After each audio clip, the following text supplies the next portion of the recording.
And we're up. Katerina, good morning. Good morning.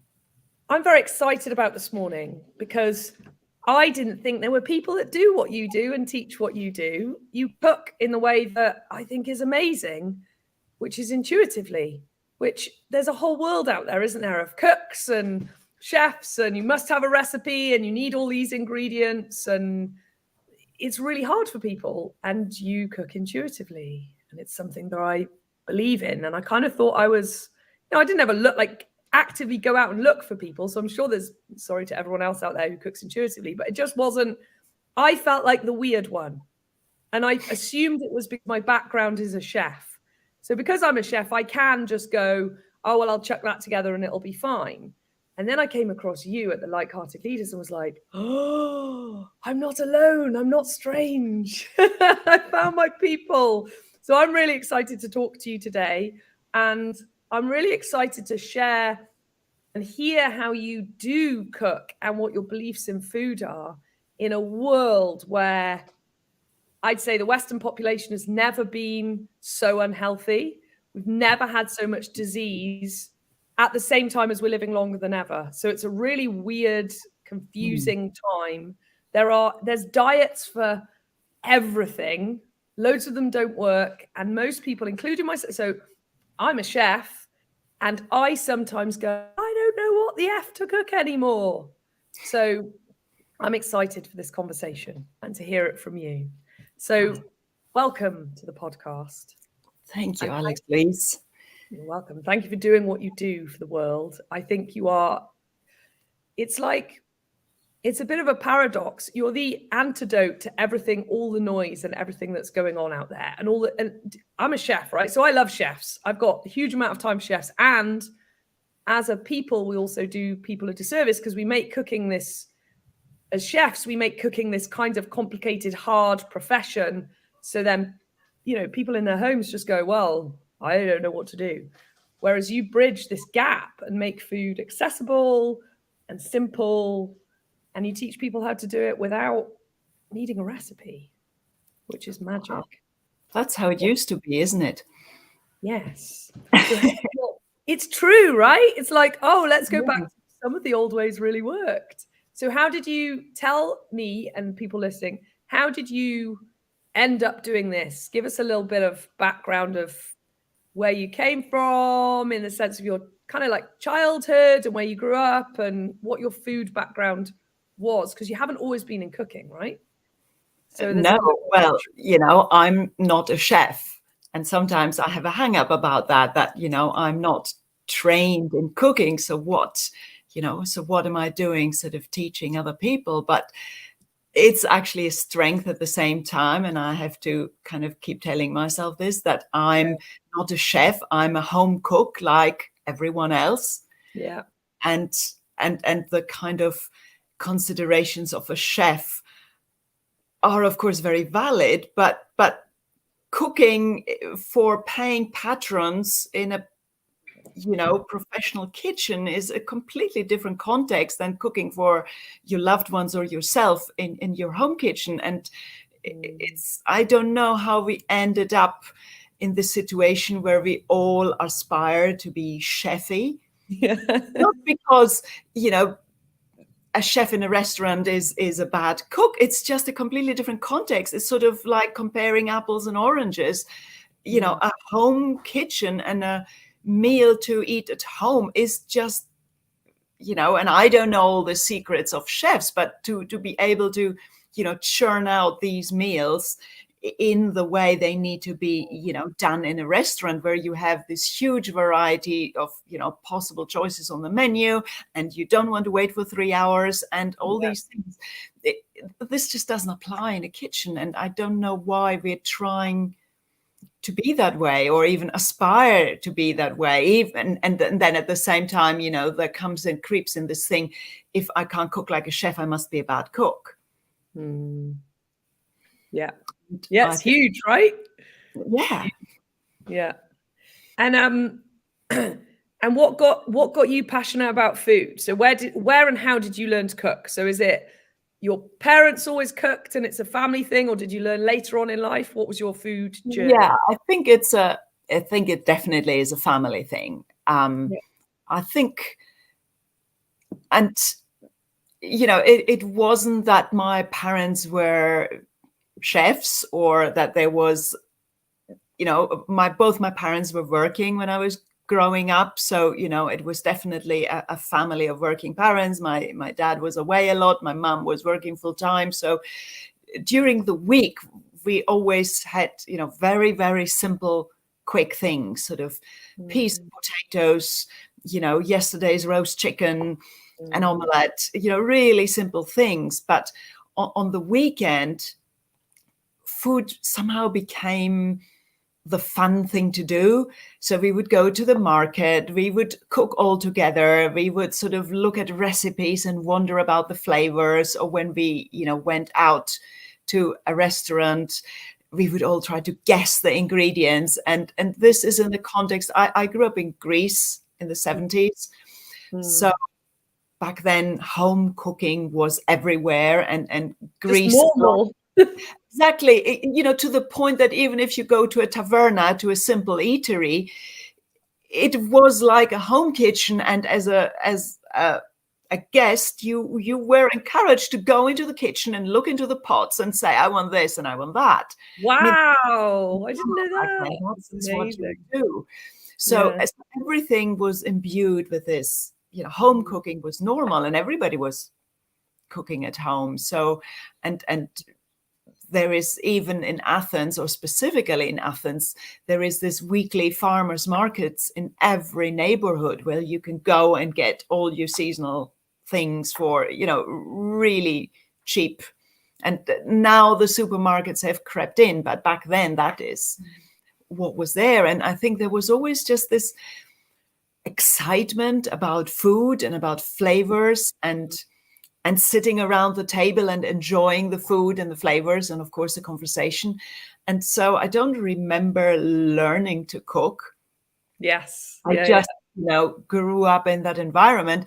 I must have shown an interest in cooking because when I was 8, my grandmother gave me this kind of Greek cooking Bible as a present, like this massive big book. It's called the Tselemendes. Now I know that it's really a bit of a bastardization of Greek cooking. It was a sort of aspirational, how to Frenchify Greek cooking. So, in hindsight, I know that this book wasn't, going to root me in traditional Greek cooking, but clearly there was an interest. And then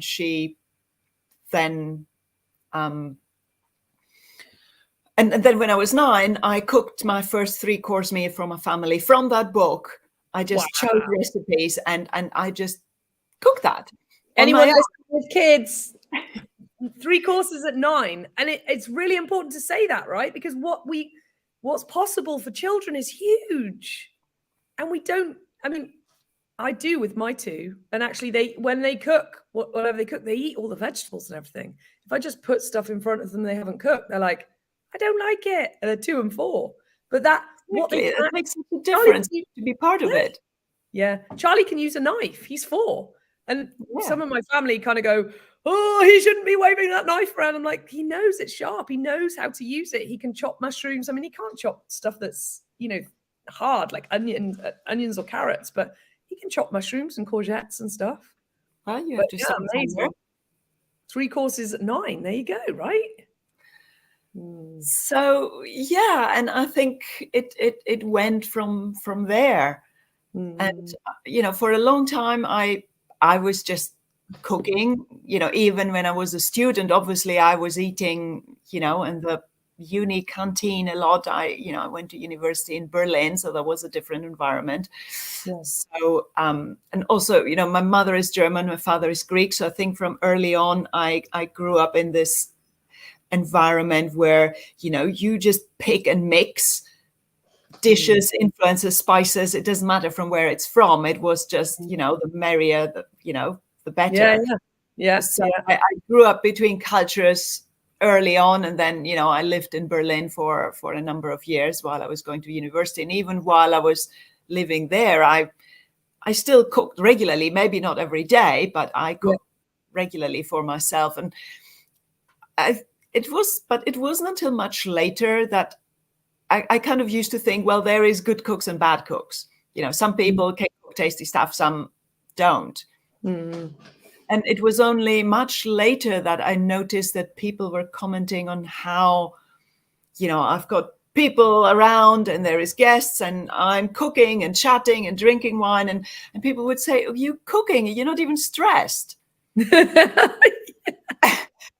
this is when I thought, oh, if they notice that, that means that they would be stressed in such a situation. And then I started realizing that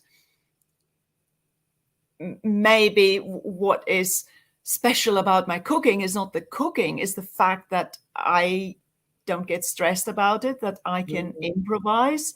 And I think this is when the first seeds of the intuitive cook were sown, when I realized that this kind of intuitive, simplified approach to cooking is something that, would be of value sharing. It still took, 10 years of thinking about that until I actually got started and decided that I was going to offer this to the world. But it's that background. But I also spent a big part of my life in a former life. I was a concert producer, so I would travel the world with all sorts of bands in tow. And there were years where I was kind of on the road 6 months a year, not in a chunk, but on and off. Wow. So I wasn't home. So obviously I wasn't cooking when I wasn't home, and I was eating whatever. So I have been there where I just, eat whatever is easy or whatever is offered or whatever is around the corner. And it certainly became quite obvious in how I felt and how I looked that I wasn't eating very well. So I have been there too, just because that lifestyle, wasn't suited to cooking. Yeah, because were you staying in hotel rooms and things? So you couldn't cook, right? So then you've got to take what's available. But it's really interesting that you said that you noticed how you felt and how you looked, because it's huge to get that contrast of like, there's a vitality in food and in what we eat. And when we're eating the right stuff, our bodies they work better, don't they? It's like, but getting that is huge. So I love that you've done both. I love that you've always cooked and you've experienced not cooking. So you're like, oh, this is what it feels like. I don't like it. I'm going back to cooking. So, yeah. And, I don't think I was thinking specifically about the cooking, but there definitely came a time where I thought, I need to get out of this job. I need to find something else. Yeah. So somehow I ended up living in a tiny cottage in the north of Wales, running a whole food shop. So yeah, what a change. So what was it that had you go there? Like, what was it about North Wales and was it the cottage, or like, how did you do? Because were you living in London? Do I remember that right? I lived in London for a long time, for 16 years. Yeah. And there was a growing urge of getting out of the city. Yeah. And also me realizing that I was not so interested in city life anymore. So I was basically only leaving the house if I had to, like to walk the dog or to go to work or to go to the farmer's market every week. Yeah. And otherwise I was just, hanging out at home with my cats and then my dog and cooking food and really enjoying that. So, and I wouldn't even go to the cinema that was literally down the road, let alone take advantage of any other kind of city lights that I used to really like. But, there comes a time when you don't need that anymore. And then I thought, well, if I'm not taking advantage of all of this, why do I even need to be here? Yeah. And then, getting to this particular spot is just, serendipity is just, this is the second of the 3 first houses we looked at. And that was that. Wow. And, it just totally had our name on it.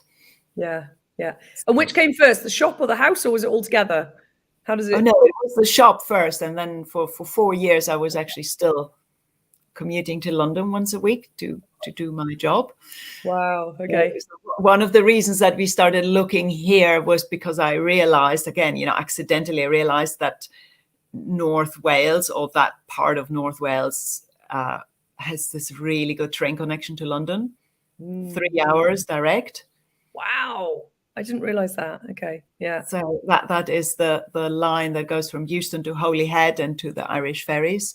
Okay. Yeah. So it's a really good connection. So because I didn't Maybe we realize. should shout about this on the podcast. You'll be overrun by Londoners escaping now, going, "Oh my God, there's another place in Wales that we can go to." Yeah, well, I didn't realize I could be that far away from London and still, reasonably. Yeah. I wasn't going every day. I would go, on a Tuesday morning and come back on a Wednesday evening or whatever. So yeah.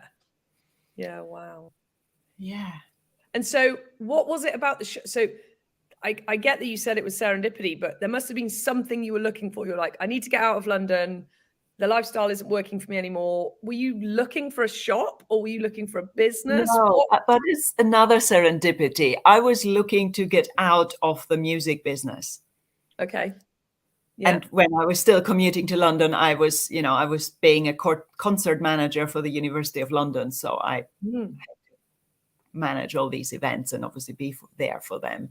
So that was a part-time job, and I was doing a lot from home even back then. So it was possible for me to do that. And I just wanted to get out, but I had no idea how to get out because I've done this all my life. Yeah. So I was just, and I would have, we moved here to this little small holding, and we got, some sheep and some chickens, and I would have loved to be a farmer, but you can't really be a farmer with 5 acres. And, or maybe you can, but then, I realized very quickly that this was going to be very difficult to pay the mortgage on that. And if I ever found a way, then I would have to keep the animals in a way that I didn't want to. Yeah.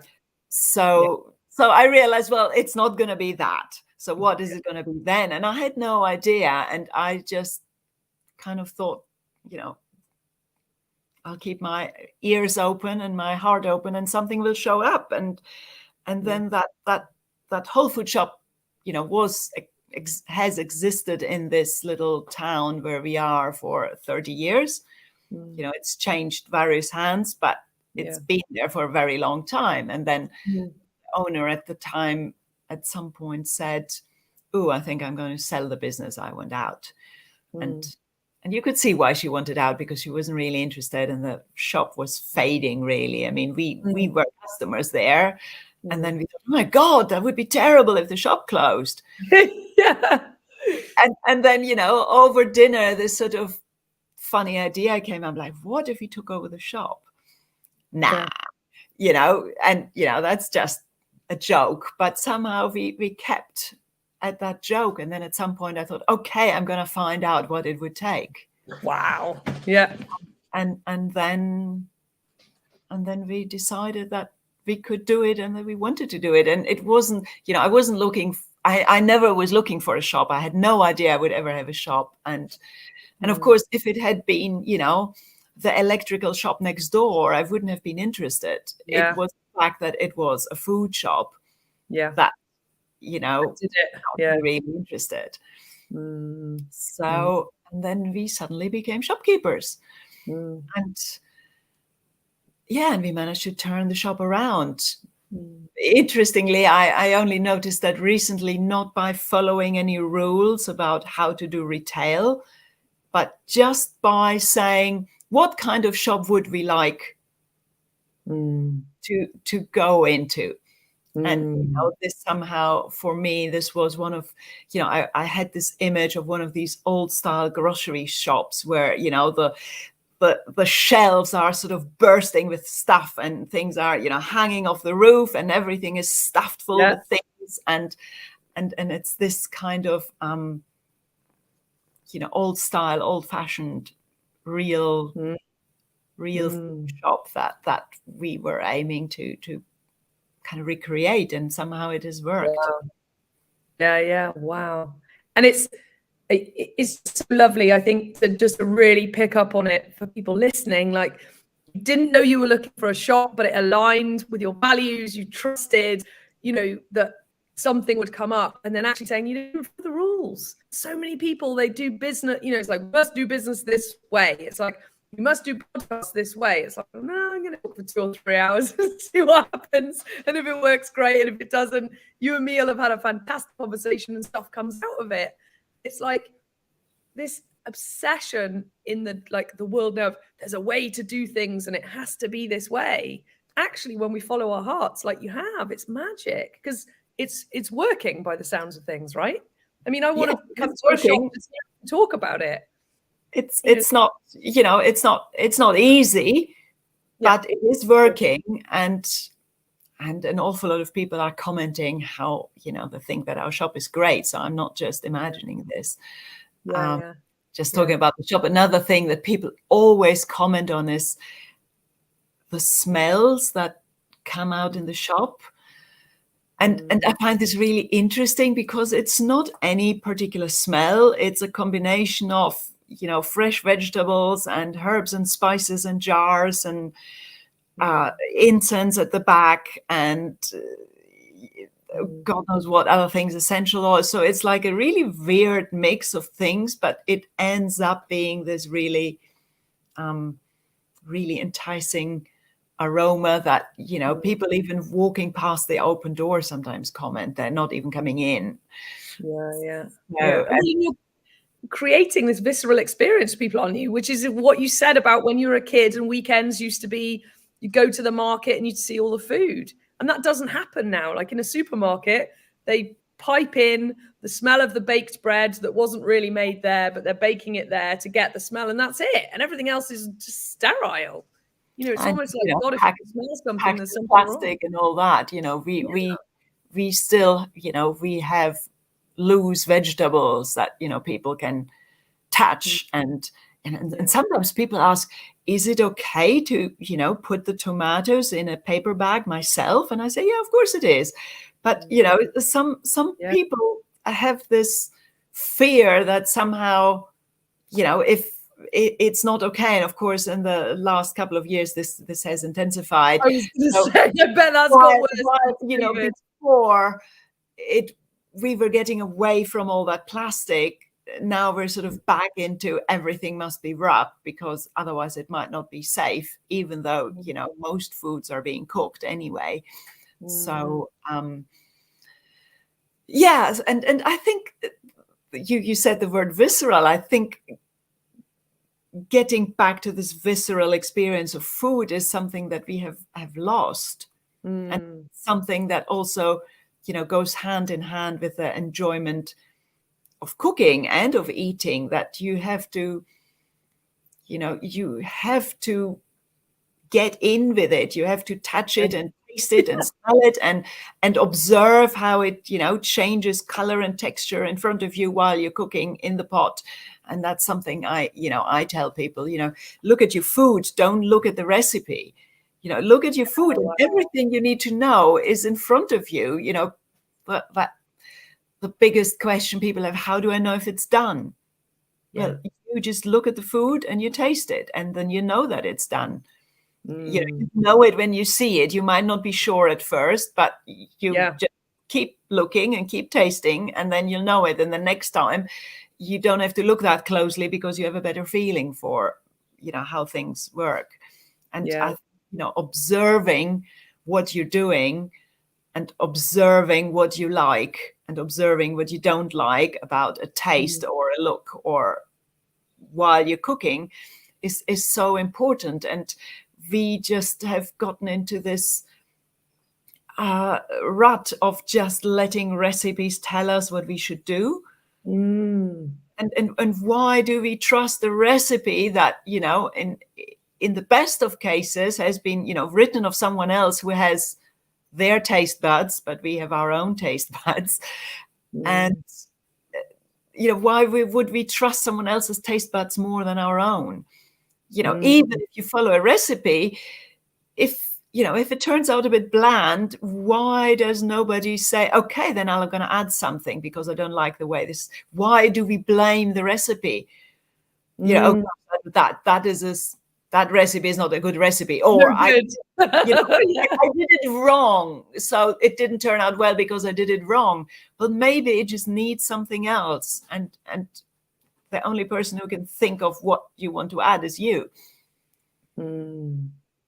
That is such a beautiful way of putting it, and it's so empowering what you just said, because it's like we give our power away on on every level in a way. And it's like, actually what you've just said to people is like, your taste buds, like you decide, you say whether you like it or not, you add some more seasoning or some more flavor, and observing, and like it's almost like taking responsibility, isn't it, rather than giving it away to the supermarket or the microwave meal or the takeaway or the or even the recipe book, even if you are cooking.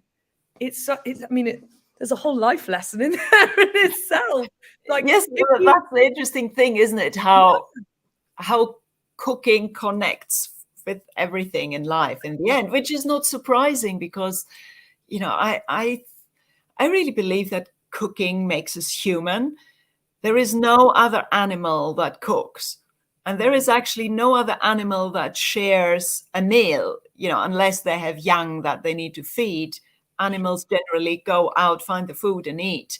It's such a human thing to prepare food and then share it with our tribe. And there is whole theories about how the fact that early humans started cooking and the nutrients that this frees up, because cooked food is more digestible, therefore we get more out of it. It's softer, so we don't need to spend all day chewing it. So it really gave early humans a big development boost and made us, the kind of modern humans that we are now. This is, of course, just a theory. Nobody can prove exactly. But I find this very attractive and really interesting to note that there is no other animal that cooks. Therefore, it is a human instinct. And if it's true, then actually everyone can cook. We all know how to cook if we just, take the layers off and all the conditioning that tells us that only specialists know how to cook, and only chefs are really good cooks. And we need to learn how to cook.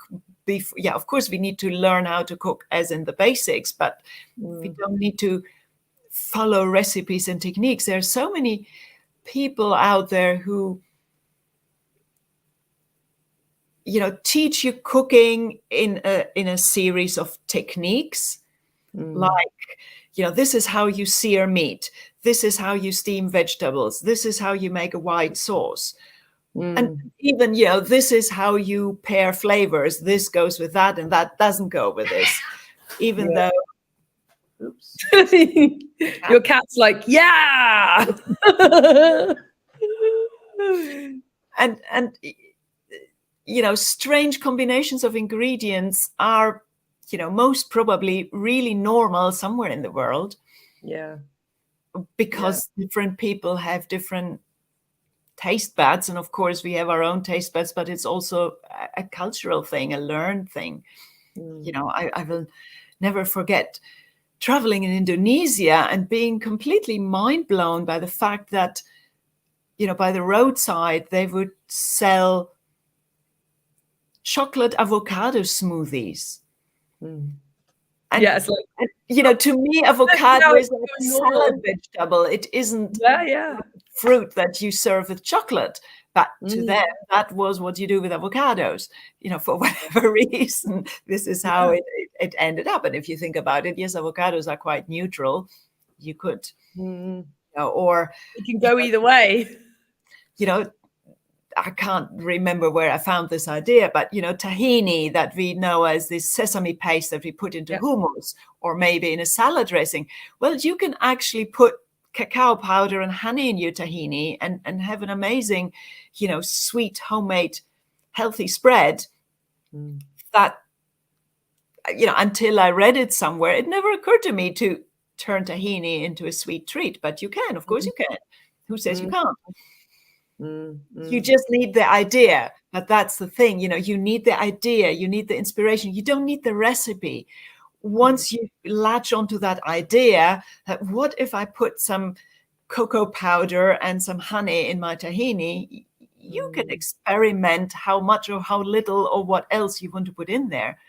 It's just about, getting these ideas. And this is why I love recipe books. I like seeing what other people cook. I like listening to chefs, and, I like eating in restaurants and thinking, oh gosh, this combination is amazing, because we all want inspiration, and that's where we find inspiration, by looking at how other people cook or tasting new things. So, yes, we know what we like, but also learning new things and opening ourselves up to new experiences is also what brings, new blood in our cooking, new interest, new inspiration, staying curious. But we have to be careful not to get tripped up by the recipe, by the, step-by-step instruction. All we need is the idea, and then we can go and run with it. Yeah, it's really interesting, because when you were saying about searing the meat and learning white sauce, and I was like, yep, that's pretty much, you just described my chef's training.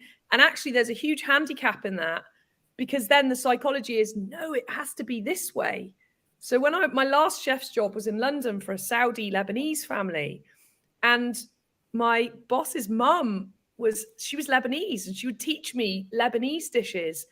And my mind was blown. I was like, this is not the way to cook. Because so in a lot of Arabic cooking, they would boil meat. And my French, Italian background, searing the meat to get the flavor, I'm watching them do this going, no, you can't cook like that. That's the wrong way. You can't put meat in water and boil it. And it was delicious. And then they'd add the flavor at the end. So it was completely the opposite way around. So, boil meat in water. In fact, this is being very crude now. There's more to it. And then add, onions and spices and all the rest of it at the end. A bit like dal, I suppose. But having been trained as a chef, I couldn't get my head around it. I was like, this is wrong. This is not how it should be. So then also what would happen, which is so interesting when you were saying about using recipes as intuition, what would then happen is I was like, oh, I don't understand this cooking. I can have no opinion here. So then it was all, and until I really learned their way of doing it, then I could kind of experiment. But it was a handicap being a chef at that point, because it was just like, nope, this isn't how I do it. Nope, this is not how I've learned. Nope, this doesn't make sense. So it's really interesting you saying that about actually coming at it from a cook, what I think I'm going to use the word an empowered cook, is actually you can just be with any kind of cooking or a recipe, or be in a restaurant and be inspired without kind of going, oh no, this isn't my food. I don't know how to do this, like a chef would, So it's really, and I think that's what's magical about actually being a cook. And there's lots of chefs who don't like being called chefs as well, who like being called cooks. There's something about when you're a cook, it's like you're with the food. You're not being. Well, that is really interesting that you say that, because this kind of aspiration towards being a chef is just so ingrained. And, I call myself the intuitive cook. And there is just so many people who just accidentally just say intuitive chef. You are the intuitive chef. No, I'm not a chef. And I don't want to be a chef. But it's interesting how, at least, some of my favorite cookery writers, food writers, like Nigel Slater, he always calls himself a cook. He never calls himself a chef. Most of his books start with the phrase, I am a cook that writes. And, another one of my sort of food writing heroes, Sami Nosrat, she also calls herself a cook, not a chef, although, she has chef's training and she worked as a chef. But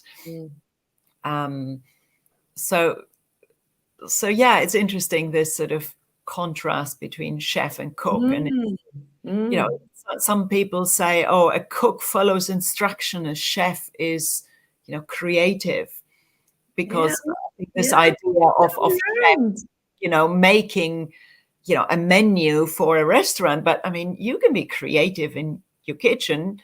Who says you can't? That doesn't make you a chef, because you're cooking at home for yourself. You know, a chef is someone who cooks in a professional environment, but just because you're not a professional, that doesn't mean that you can't cook. Yeah. And, I mean, you know, Raymond Blanc might have been creative when he did the recipe, but when I was working in his restaurant, we had to follow the recipe to the gram. I mean, it was, I can't cook like that now. You know, we used to waste food to get the dice perfect. You know, there was no like just use the whole pepper. It was like you have to get it this perfect brunoise and basically throw away probably just as much food as we use. I don't know if they still do that now, because, you know, the whole world is changing so much about food waste. But when I was there 20 years ago, that's what it was like. And we used to have recipes that were to the gram. We used to have scale. I call them drug dealers weighing scales, like, you know, electronic to the gram. You better make sure it's exactly right, or, you know, there's going to be trouble. So, you know, he might have been creative in the original doing of the recipe, but the way we implemented it after that, there was no creativity. It was following the rules, you know? So I mean, you could argue that in a restaurant environment, you need things to be the same, repeatable. right? Yeah, especially with Michelin, you know, 2 Michelin stars, you better make sure it's the same, or you're going to lose the status as well. Although, you know, there is something about food and about cooking which, you know, replicating exactly the same thing seems also like a complete impossibility to me. It is. You know, today's tomato is not exactly the same as tomorrow's tomato. I mean, no way.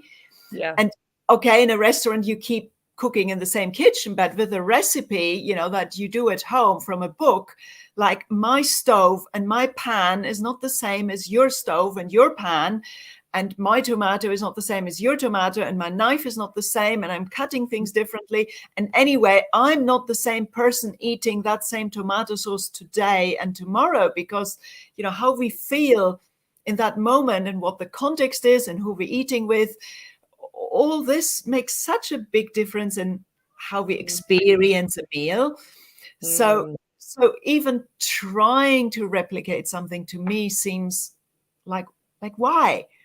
You know, some people say, oh, you know, I like cooking intuitively. I'm always putting in this and that. And then, you know, my husband says, but then you can never repeat it. And it's like, yes, why do you need to repeat it? Yeah. This is a running joke in the family with me and my mum, is both our husbands say, that was really good, I want to eat it again. And it's like, probably not going to happen. Not possible. You know, you can eat something similar, but on a different day, it's just never going to be the same. It's like when you eat food on holiday, right? And then you want to replicate it at home. It's like, it's never going to be the same, because it's not just the ingredients, it's the ambience, the weather, who, like you say, who you're with. I've never thought about it like that. And that's actually, you know, if you think of a memorable meal that you had, just, you know, pick one. I'm sure that the context of the meal plays just much of a role in your memory as the actual, you know, food. Yeah. It's massive, isn't it? And then, you know, the opposite scale of that is a microwave meal on a lap in front of the TV is literally the opposite. It's like there's nothing, well, there's still a context, isn't there? But there's not, you're losing all of the pieces. Like, it wasn't cooked, it was reheated. There's not the care. Watching TV whilst eating means you're not really paying attention to what's going on. It's huge. And the meal was made in a factory. Yeah. And I think what we don't realize, and I didn't quite realize until I read this book by Joanna Blythman that's called Swallow This, where she went undercover into, you know, the food manufacturing. So not undercover in restaurants, but undercover actually, you know, food manufacturing, which is, you know, ready meals, packet anything, but, you know, also, you know, things like, you know, fruit salads sold in airports and stuff like that. and she makes it, very clear how, we imagine a food factory just being a large scale kitchen, but it's not. It's a factory. Yeah. It's the complete, commodified process of making food, and all the processes and additives that go into this, that in the end you don't have gray sludge, but you have something that at least looks appetizing. And what goes into that to make something that has undergone so much processing that it would only be gray sludge, to make it look like real food again. I mean, we just don't realize. And we don't realize the whole sort of industry of people out there, spending their lives and their, scientific hat on, making additives that do all these things while not having to be listed, because, these days people are switched on to additives. So there is a whole industry out there that is making additives that can go through the loopholes of what has to be listed and not. Yeah. Things that are being called, I don't know, processing aids that don't have to be listed. I mean, have you ever, I used to think, a fruit salad or a salad at the airport is like the most harmless food I can buy here, because, it's just fruit, it's just salad, right? Yeah. And I never thought about the fact, like, well, this fruit has been cut up days and days ago. Why is it looking fresh under that, clear plastic cup? How come? I mean, when I cut up an apple, it goes brown in half an hour. Why is that apple not gone brown? I mean, yeah. Anyone who's ever made a fruit salad and there's had some left over and looks at it the next day, it's like, it doesn't look like it does in the supermarket. It's just, but we kind of, it's so interesting, isn't it? Because we kind of don't, it's like not thinking about it. The minute we have this conversation, we think about it, it's like, oh yeah, that's really obvious now you say it, but just not think, oh yeah, the fruit, like you say, fruit salad or a salad or whatever. There's, and the ingredients. All these things I learned about seasonal food by selling vegetables in my shop, things that I, never realized before. That, there is a certain time of year where all the potatoes are sprouting. You open a sack and it's been in the dark, but they're already sprouting, because it is the end of the year. And this is what potatoes do. They sprout.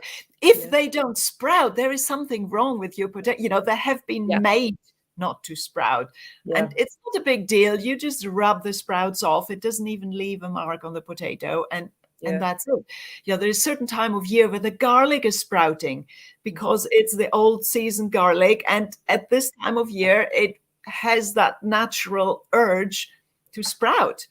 And when the garlic is, the new season and it's just been harvested, it will, not sprout that much, but maybe it will be more susceptible to mold because it's not so dry yet, because it's harvested more recently. So there is, all these things, or, the spotty apricots and the spotty peaches that, nobody wants to buy because they look a bit spotty, but it's that moment of being just ripe that is actually the best moment. And, everybody wants Savoy cabbage because we are used to that and we recognize it. You put some Chinese cabbage on the shelf, nobody buys it, just because people don't know what it is, and they think they need to know the special way of cooking that thing. Like, people ask me all the time, how do I cook chard? Like, exactly how you cook spinach. It looks similar, just cook it the same way. But we don't have this, our brains don't see these patterns. It's a cabbage, just cook it like any cabbage. You don't need a special recipe or a special way of cooking or any special knowledge to cook different types of similar things. And how do you know that it's similar? Well, just look at it. A leaf is a leaf. A Yeah. root is a root. A bulb is a bulb. And, Yeah. and they are basically interchangeable. Is it the same? No, it's not the same. It will all taste slightly different. It will all have a slightly different texture. You might have to cook it a bit longer because, kale is more, is thicker than Yeah, spinach. harder. Yeah. Mm. But in the end, all the leafy greens are interchangeable. And, someone once told me, oh yeah, but to cook a proper tomato sauce, a proper ragu needs 2 hours. I don't have time to do it properly. Who says yet you can't do a fresh tomato sauce where you only cook the tomatoes for 15 minutes? Is it the same? No, of course it's not the same. It's a different tomato sauce. It's still a tomato sauce though. And how do you decide which tomato sauce to cook? Well, look at your time. What have you got? If it's the Sunday and you want to cook a big pot of tomato sauce, you put on it early on, and then it cooks, and then you can, keep some for Monday and for Tuesday too, and do something else with the tomato sauce. Put it in a lasagna one day and put it on your pasta the other day, and so I think we're not used of thinking in patterns anymore. We think in recipes. And I think thinking in patterns is just so much more helpful to guide us in what we're doing in the kitchen without getting stuck. And it's the thinking, isn't it? It's the stopping and just, everything you said that, so I'm a chef, I can cook, can do the intuitive cooking, bit harder, but getting much better at it over, I haven't been in a professional kitchen for 10 years now. And even, actually the last 3 years I was working for Saudi Lebanese family. So it was home kitchen and she loved food. But it's like, it sounds so obvious when you say it. And I'm sure people listening will go, oh yeah, all leaves are kind of the same and some are thicker and some are thinner. Why didn't I think of that? But until someone says it, it's like, it's only obvious once you know it. But before that, we don't spend the time to just stop and think. Everyone is like under pressure, rushing, got to get food on the table. Oh, but actually, spinach cooks in a few seconds. So I can put that in instead of using kale, like you say, the tomato sauce, even that is genius. Because again, my chef training is so tomato sauce. And my first job was in an Italian restaurant when I was 15. Or even 14, I think, as a pot washer. And we used to cook tomato sauce for hours, huge, great pots on the stove for hours and hours and hours. So it's so thing for even for me is like, oh yeah. And I do actually sometimes cook a tomato sauce quickly, but you know what I say to myself? I won't ever now. I feel like I'm cheating. This isn't a proper tomato sauce. It's like, it's nuts. It's just like you've just said, it's just a different tomato sauce. That's a fresh one. That's a longer one. That's a stewed ragu. But that's what I would go. I go, oh, cheating tonight. Just fry the onions quickly, chuck a tin of tomatoes in, give it 10 minutes because that's all I've got and serve it up. But I'd have a story called, that's not real tomato sauce. That's cheating. But actually it's just food. So often we also just tell ourselves that we are bad cooks just because something doesn't turn out like in the photo. This is another kind of, pet hate of mine, how we're being bombarded with these food photography, which, and especially in recipe books. And we don't realize that, someone has been working on this photo, for 3 hours.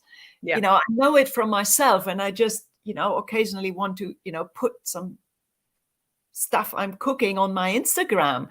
And, and I've done a little, food photography for iPhone course. It was a really nice course, but even with that, just using your phone, where is the props? Where is the lighting? And have you got the special space where you control the lighting? And I'm like, I don't cook for the camera. I cook because I want to eat and it's dinner time and I've had a long day. I want to eat it now. I'm not going to faff around photographing my dish for half an hour.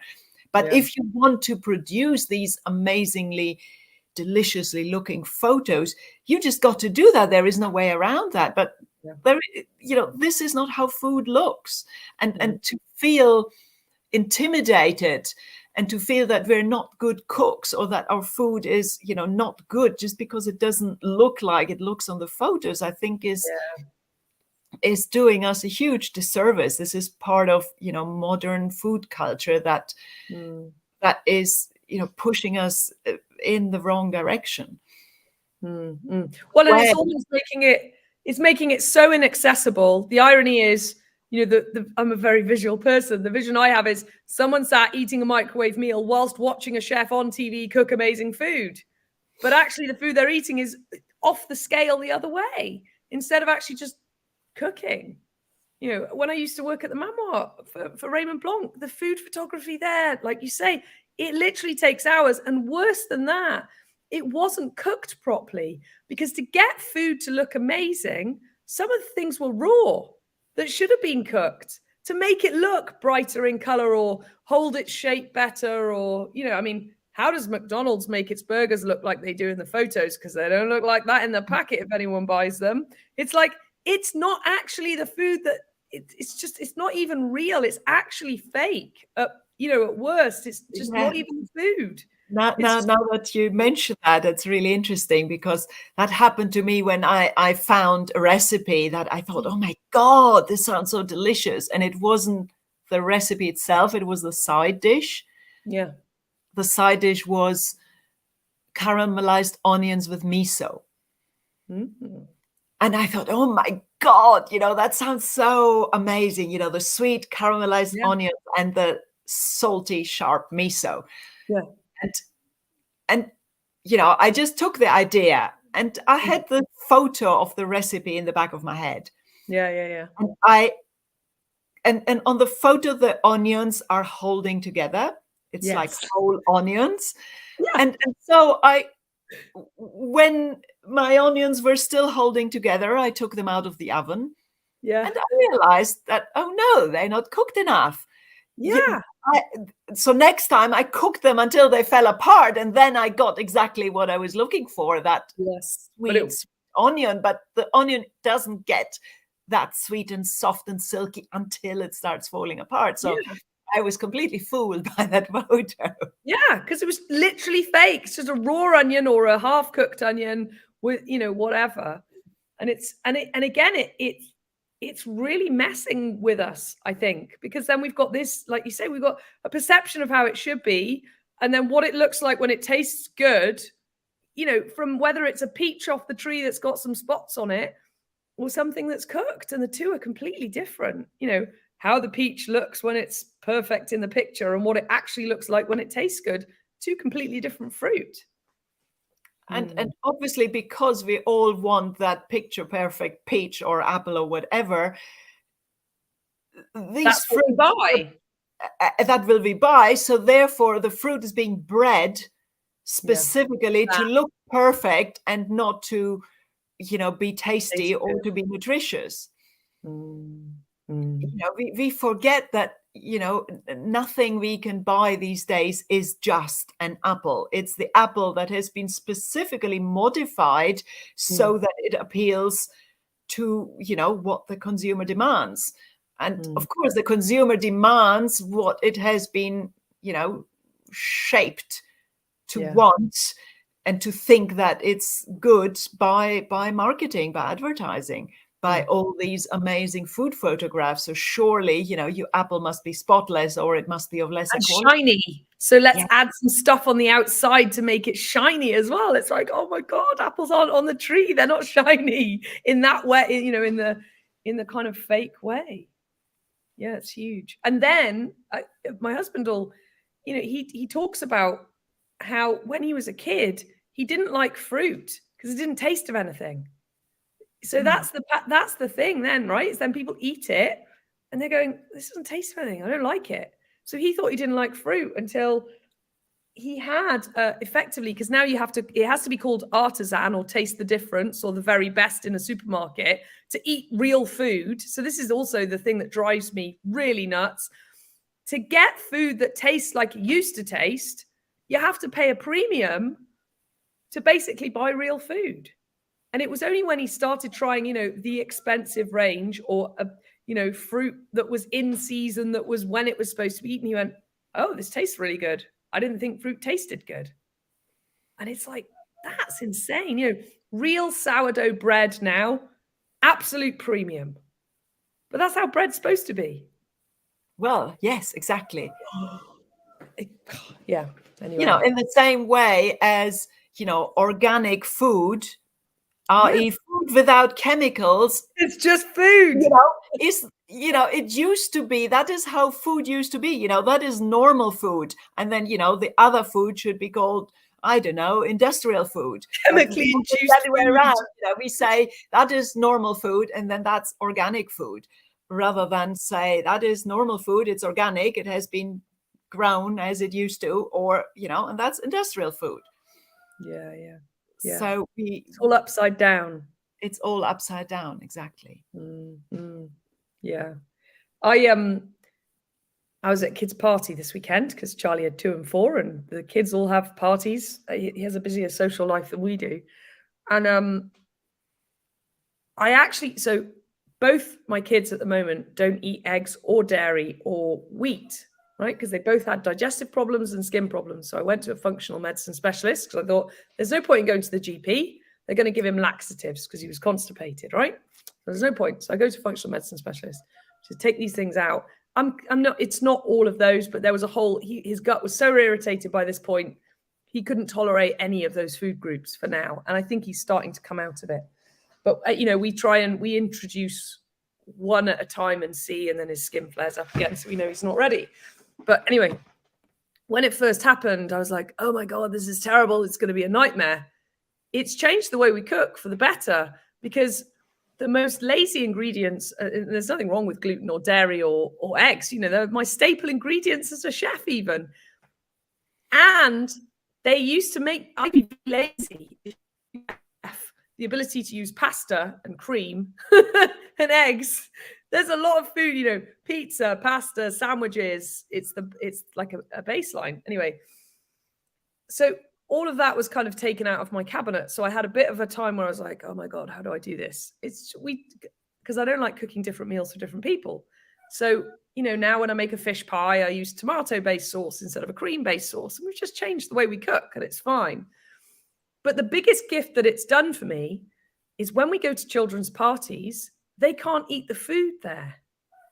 And the food isn't food. It's white processed bread. This is in venues. This is not necessarily the parents creating it. This isn't a make wrong of like the parents, but it's the venues and the kind of mass produced white bread, margarine, very cheap ham, chocolate, gelatin type sweets, no vegetables, no fruit. Like that's it. Bowls of not even potato crisps that are just fried sliced potatoes that are, like Monster Munch and all these kind of puffy things with all these flavors. I'm like, and they put flour on these crisps as well, so the boys can't even eat it. So I'm like, actually, it's great. So I get out the picnic and I go, there you go, you eat that. Everyone else can eat that. The biggest gift, because the stuff that we're feeding our children, it's like, that's not food. Well, I think it's really important to make the distinction between food and food products.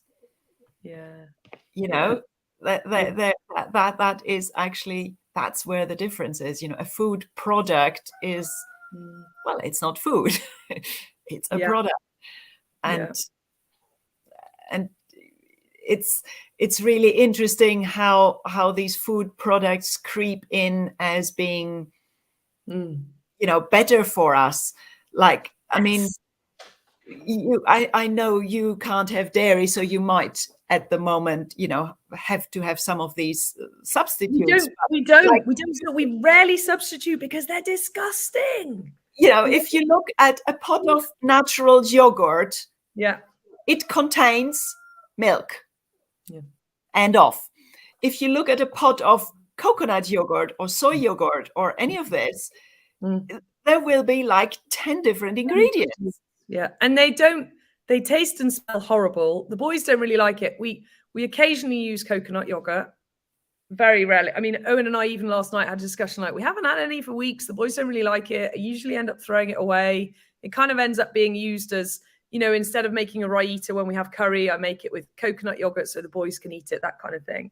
But it then doesn't get eaten. And the cheese, the dairy alternative cheeses, my body viscerally wants to vomit when I open the pack. Charlie won't eat them.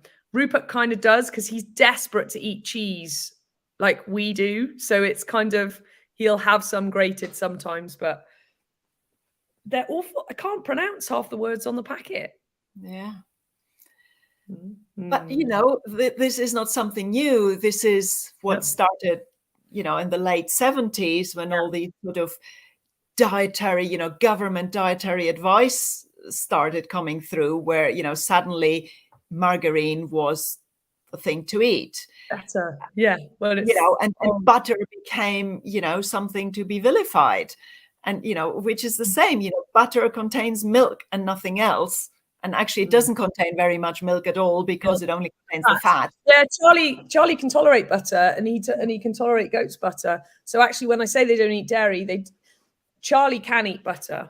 Rupert can't, we've realized, because we were still giving Rupert butter and actually his skin in his elbow was still going. So I thought, yeah, take butter out and see what happens. And it's getting better. But yeah, butter's actually, for most people who are dairy intolerant, they can tolerate butter. So, and again, you know, and this is when it all started going wrong. I mean, this is now being mapped, you know, the epidemic of chronic disease and obesity is now, you can map it to the beginning of these kind of advice that started pushing people towards food products that were supposedly better for you. You know, don't have eggs for breakfast, have cereal. It's good for you.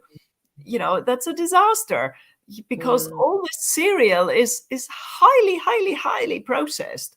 Not to mention of the sugar that they put in there and the salt. Interestingly, you know, there was a thing recently about how, you know, salt is bad for you, and they were looking at where all the salt intake comes from.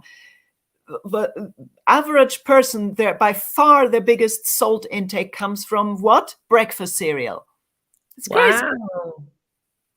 So, and this is another one that sort of really annoys me, how all this processed food is laden with salt because you've got to have something to make it taste of anything. And at the same time, we're being made afraid of salt. So we are afraid of putting salt in our home cooking. Yes. Yeah. And which just perpetuates this idea that, you know, stuff we cook at home is kind of bland and boring, but, you know, give me some potato crisps and this is so tasty, I can't stop eating it. Not realizing that this is just the wrong way around, you know. You don't eat a lot of salt by salting what you cook at home. You eat a lot of salt by eating stuff in packets, including sweet stuff. Yeah. Because it keeps bringing up the flavor, doesn't it? So it's like more salt, more sugar, more salt, more sugar. And worse, the salt that's used in industrial cooking is just table salt, which is chemically produced. It's not sea salt. And sea salt's got all the micronutrients and everything else. So it's not even, there's a whole nother layer, isn't there, about, we'll talk about salt. But there isn't just salt. There's factory salt and there's Himalayan sea salt, to pick a fashionable one at the moment. And there's not just milk. There's, you know, pasture-fed cows who in the summer, the butter is just unbelievable. And then there's industrialized milk where the cows don't ever see the light of day and they're fed on grain. You know, even our most basic foods, it's not that simple. We can't just say, oh, do you eat milk or not? Because I'm like, all milk is not created equal. You know, exactly. And then we homogenize it and super homogenize it and ultra pasteurize it. And all of a sudden milk, which is one of the most basic, or was one of the most basic ingredients, has become an ultra processed food. And then we make the next mistake of starting, you know, vilifying whole groups of foods and say, oh, you know, eating meat is bad for the planet, which is Oh, again, is missing that nuance to see, well, not all meat is created equal, and not all agriculture is having the same effect on the planet. And actually, there is studies now how regenerative agriculture is actually not only carbon neutral, but actually carbon negative. yeah. That, it's sequestering carbon, and this kind of really black and white discussion that is somehow again pushing people towards all this factory produced kind of substitutes. If you don't want to eat meat, eat lentils, eat cabbage, great. But to think that somehow, vegan sausages are better for you, or better. Oh yeah, because I was going to say, because it's worse than that, isn't it? Because it's not don't eat meat, eat lentils or cabbage. It's don't eat meat, eat this highly processed thing, or don't eat meat, eat avocados and almonds and coconut and all these things that need to be flown across the world so that you can eat them, instead of the grass-fed sheep or lamb or beef or goat or whatever that, most people listening to this are in the UK. Like, you're not that far from a field where, your food could come from. I think Gareth Wynne Jones talks about this. He was supposed to come on last week and his pigs got out, because I messaged you saying, have you got Gareth's number? Didn't I?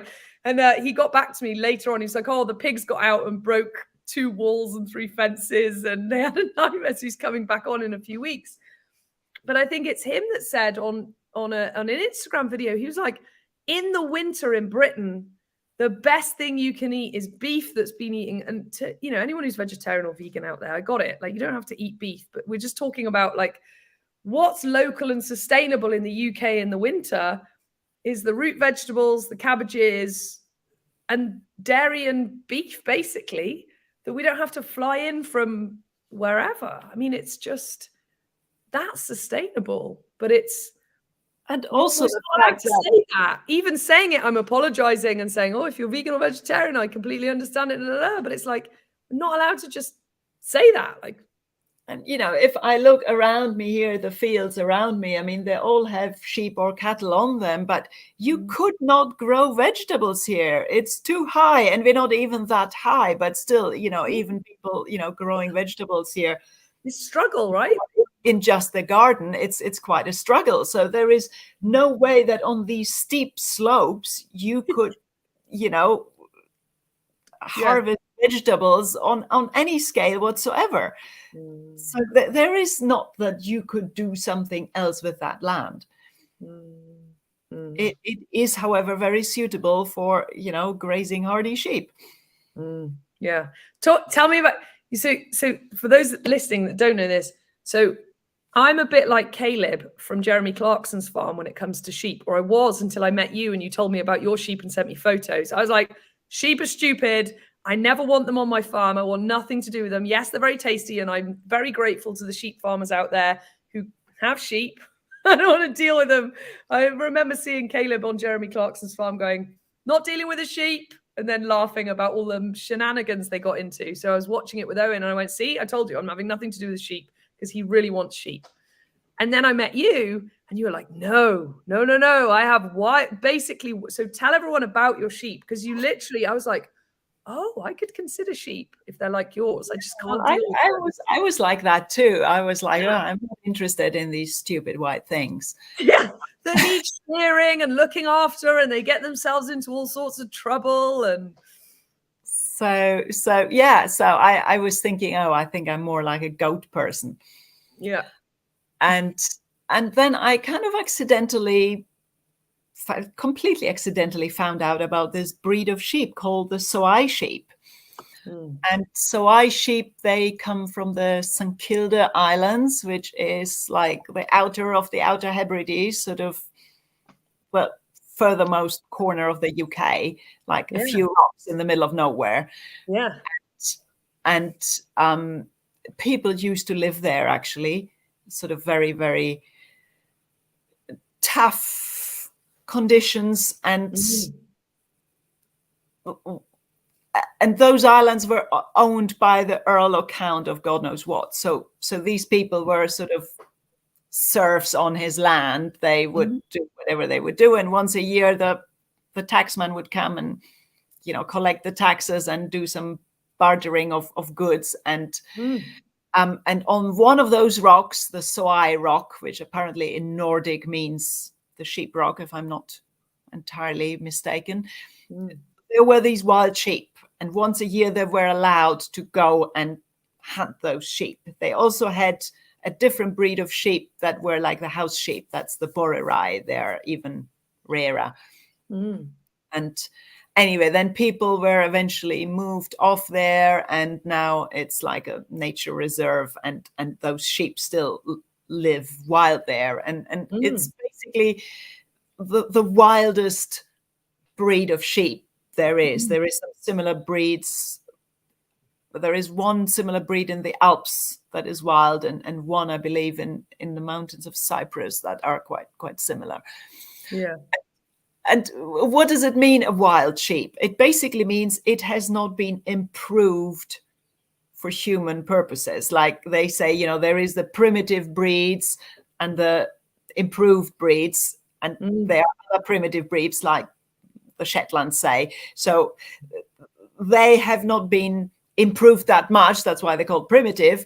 And that's why are the least improved or not improved. But what does it mean, improved by breeding? It means for human purposes.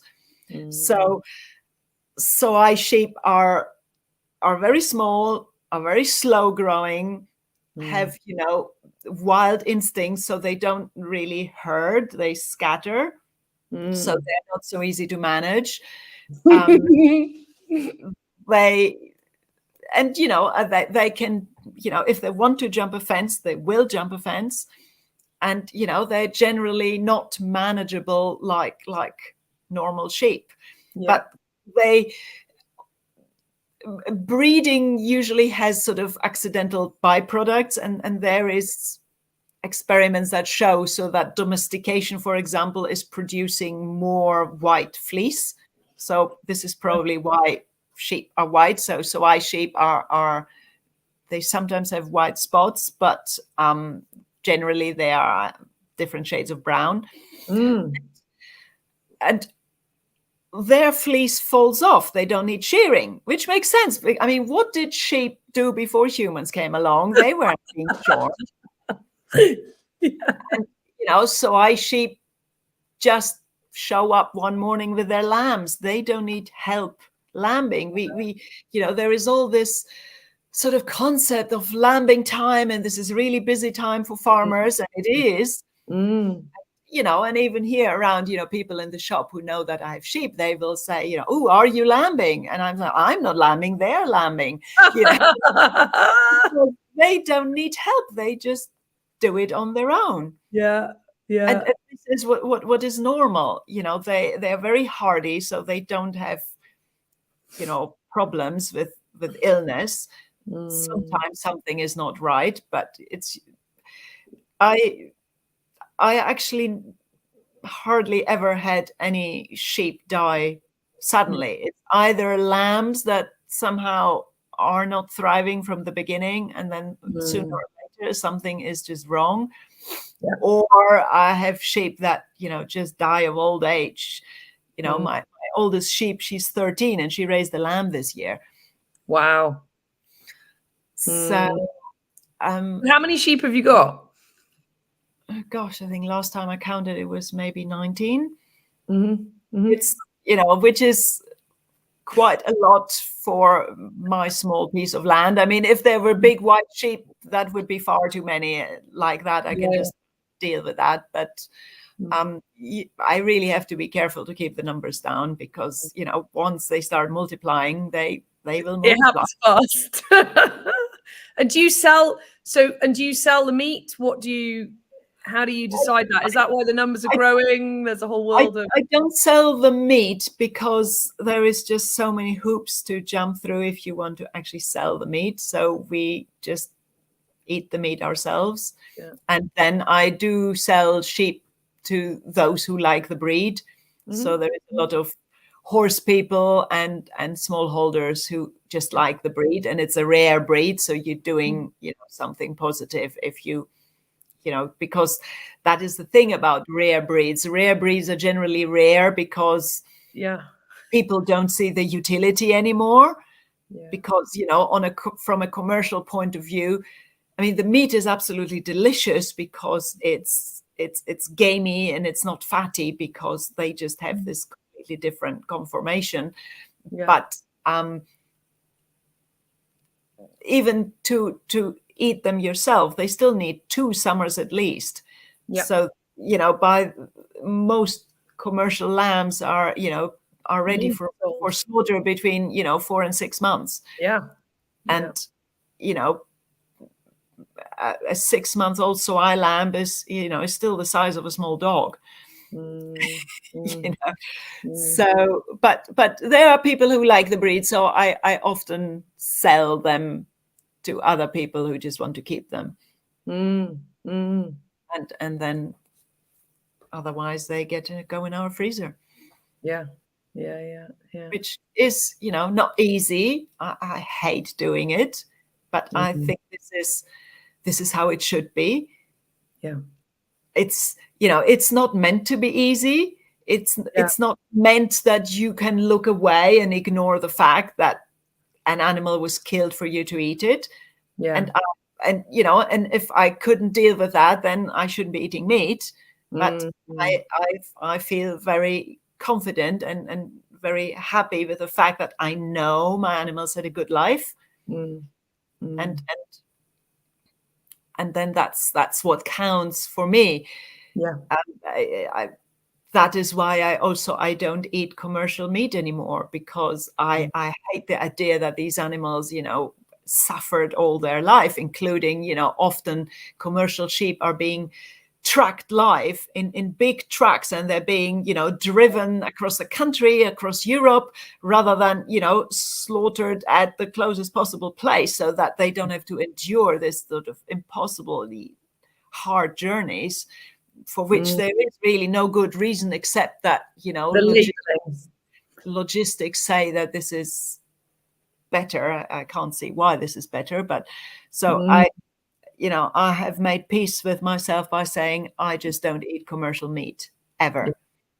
And mostly I eat the meat that I've grown myself, and sometimes, we used to have pigs, but it just doesn't work very well for us. So we now get the occasional half pig from some friends just down the road. So again, I know where I prefer to know the animal I'm eating.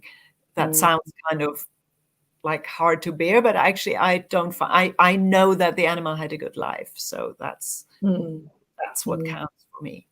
But I loved what you said. It's not supposed to be easy, and it's not. It's not supposed to be easy. Like dealing with death and the fact that we eat animals and how messy life is. It's not supposed to be easy, and it's like there's something about the more easy we try and make life as humans, the more disconnected we are from the hard, the more horrifying stuff is that actually is just normal. I remember I've given birth. I've got 2 children. I was like, Jesus, giving birth is disgusting. It's so messy. No one told me it was going to be this messy. I gave birth at home as well. So we had to physically clear up the mess. It wasn't in a hospital where they just cleaned everything away. I had a stain on my carpet for quite a substantial amount of time. But it's like, it's supposed to be messy. And when we stay connected to messy, we're connected to our emotions and how we feel and how hard life is. And one of the biggest things talked about now is mental health. And it's almost like, my opinion, I'm not a doctor, my opinion is that we're so disconnected from the messy, including the food that you're eating was alive and it died, and that is intrinsically hard and messy. We're so disconnected from that, and we're so Instagrammed up about our food should look like this, that when the reality of life isn't that, we can't handle it. As humans, we're just like, wait, what? Something died that's on my plate? No, can't cope with that. When people give birth, like even, I had to fight. I'm going like this. I didn't give birth in this house. It was the last house. I had to fight to stay at home to give birth. I was classed as a geriatric mother because I was 38 when I gave birth to Charlie and 40 when I gave birth to Rupert. They wanted to book me in for a C-section because I'm old. That's just like, I'm supposed to give birth. That's what my body is made for. And it's like, there's just this disconnect of like, you know, and I was overdue. And the doctors were freaking. They were like, you need to come in every day for a scan. We need to book you for an induction. You shouldn't go overdue. This is wrong. And I'm like, Jesus Christ, where have we, like, you know, I'd never experienced this part of the NHS before until, I was like, where have we got to as human beings that a pregnant woman who's 38 is freaking everyone out? Like, they were literally freaking out. I had to sit in a consultation with a doctor who's basically telling me I might kill my baby if I'm not induced. Even wrote it on my notes. I'm like, where have we got to in the world that normal things like giving birth, animals dying for our food, are wildly new ideas? Yeah. Also, you know, the idea of cleanliness, Yes. and that everything must be sanitized, desodorized, Yeah. you know, germ-free, where it is now, you know, we didn't know that probably even 20 years ago. We know now that our body is teeming with bacteria. Yeah. Like, Everywhere. we're never going to be You know, they're in sanitized. our gut, they're on our skin, they're in our mouths, they're just everywhere, and they are keeping things in balance. Yeah. And there is this sort of, in Michael Pollan's book Cooked, where I love Michael Pollan. I don't think I've read Cooked. I've read The Omnivore's Dilemma. you have to read I'm Cooked. writing that down. And there is a chapter where he looks at fermentation, which has to do with bacteria all over the place. And he goes to see this cheesemaker who is a nun somewhere in America, but she makes this French way of cheese. She makes a Sun and Fair, I believe, that has to be made in a special way. And the special way includes that the milk is being curdled and stirred in a wooden vat with a wooden ladle. And so the food health authorities Freaking out. that, like, well, you can't clean that, you can't disinfect that, this doesn't work. So this nun also happens to have a sort of biochemistry degree. So she then made an experiment. So she made a batch of cheese in the wooden vat, and she made a batch of cheese in a steel vat. And then, and after it cured for the correct time, both batches were inoculated with E. coli bacteria. And then, or maybe they were, I can't remember at which point they were inoculated, maybe before curing, I don't know. And then at the end, they tested both batches. And the cheese that came from the wooden vat that is always being used, so the whatever family of bacteria was inoculating the milk and the cheese, there was hardly any E. coli in there, because the bacteria present had pushed that out. It had no space to go. And in the vat, the steel vat, where everything was clean, that was teeming with E. coli, because there was nothing else in there to stop it multiplying. So this is just, I find, a great example to show how it's not less bacteria you want, it's to keep bad bacteria out, to keep them down. The good bacteria are basically doing the job for you already. They are, it's a competitive bacteria world out there. And as long as I love that.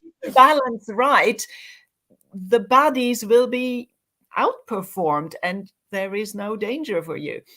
And, you know, there is enough studies that show that, you know, children that somehow grow up in too much of a sanitized environment have, you know, problems with allergy and things later. And it's, again, we're going the wrong way. We're going away from how things naturally are.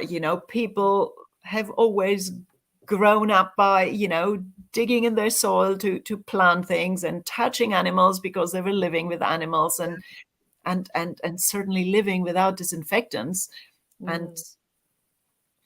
And again, disconnect, trying to exclude everything from our life for the sake of somehow living better or safer. But it doesn't work like that, because we need our environment. We just can't live in a bubble, and living in a bubble is not very healthy, because we're not made for that. Yeah, it's not supposed to be like that.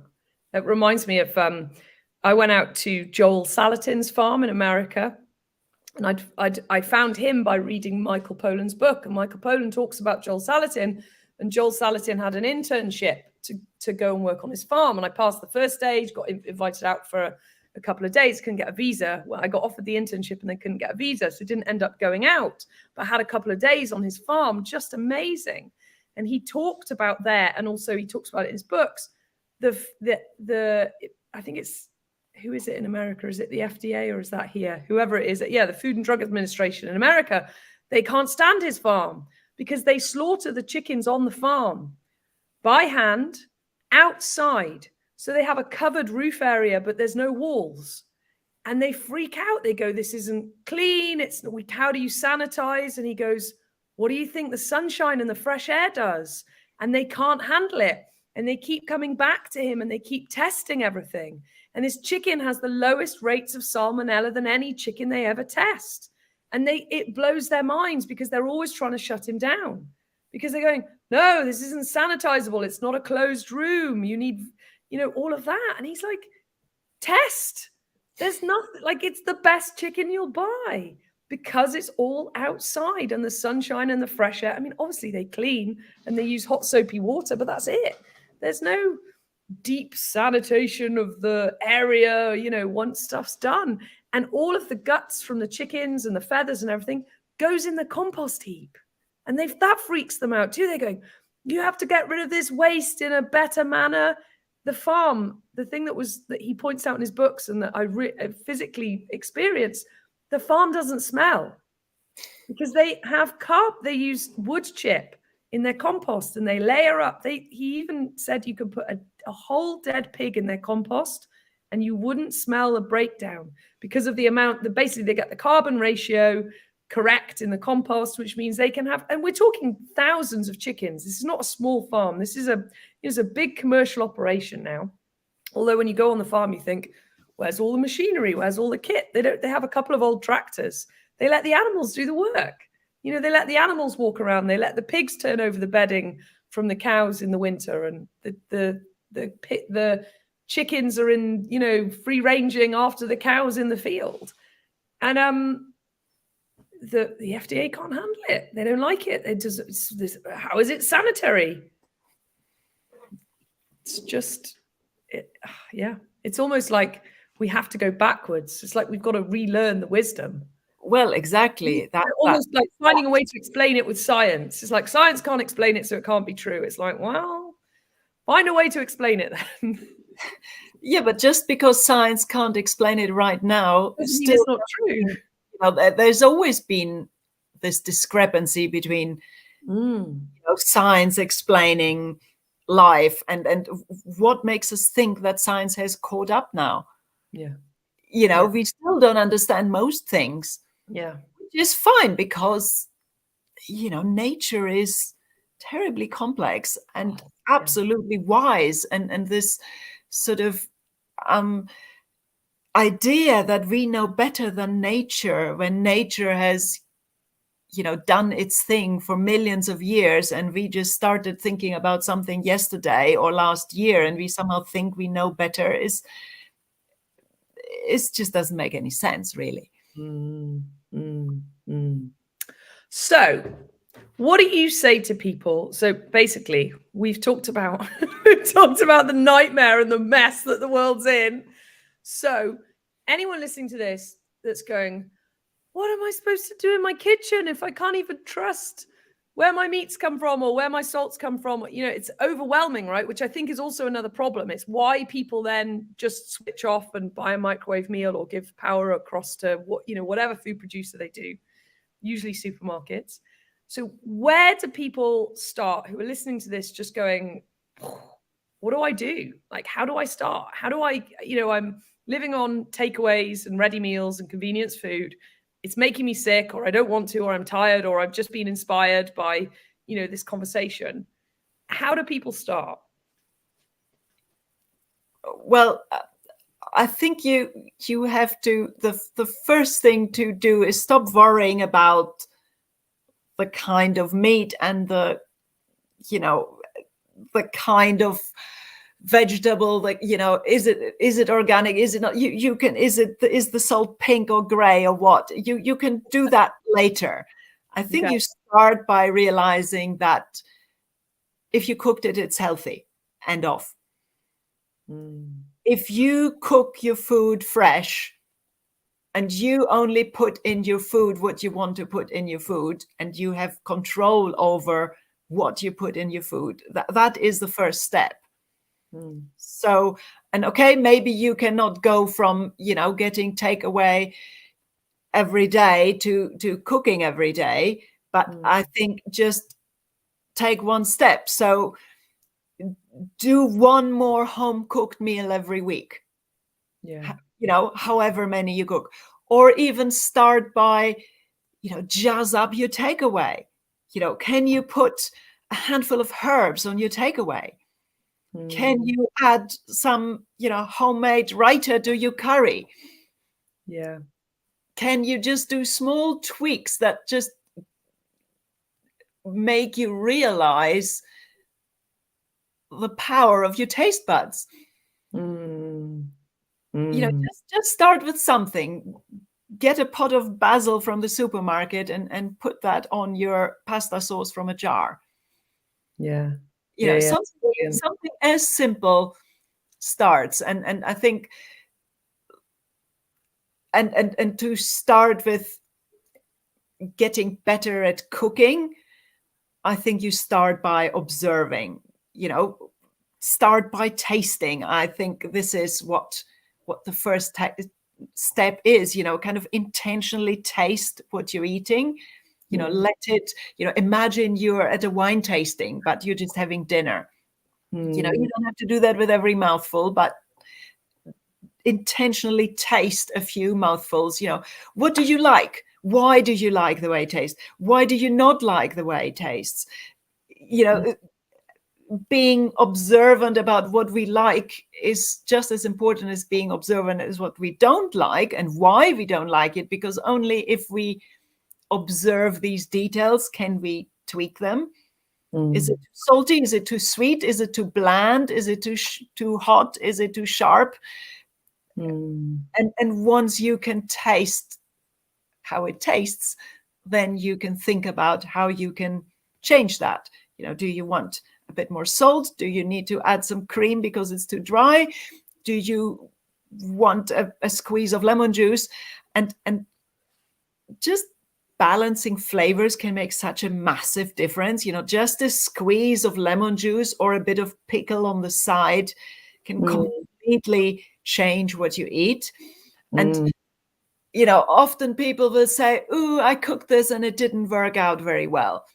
And by far the most common problem or mistake is because when people come in my shop and they tell me things like that, I say, well, what exactly didn't work out that well? I mean, mostly it's too bland. Yeah, absolutely. That's the biggest problem that people have, that is too bland. But this can be easily fixed by, upping the flavor, whether you up the flavor just by adding a bit, maybe it just needs a bit more salt, that always lifts the flavor, or maybe you need more contrast, which is also a really important aspect. Maybe you need some lemon juice or a bit of more of balsamic, or something to contrast, because flat flavor is boring. What you're looking at is several dimensions, several layers of flavor. And I like talking about flavor. Imagine a picture, like you have a background and you have a foreground, and you have the shadows and the lights.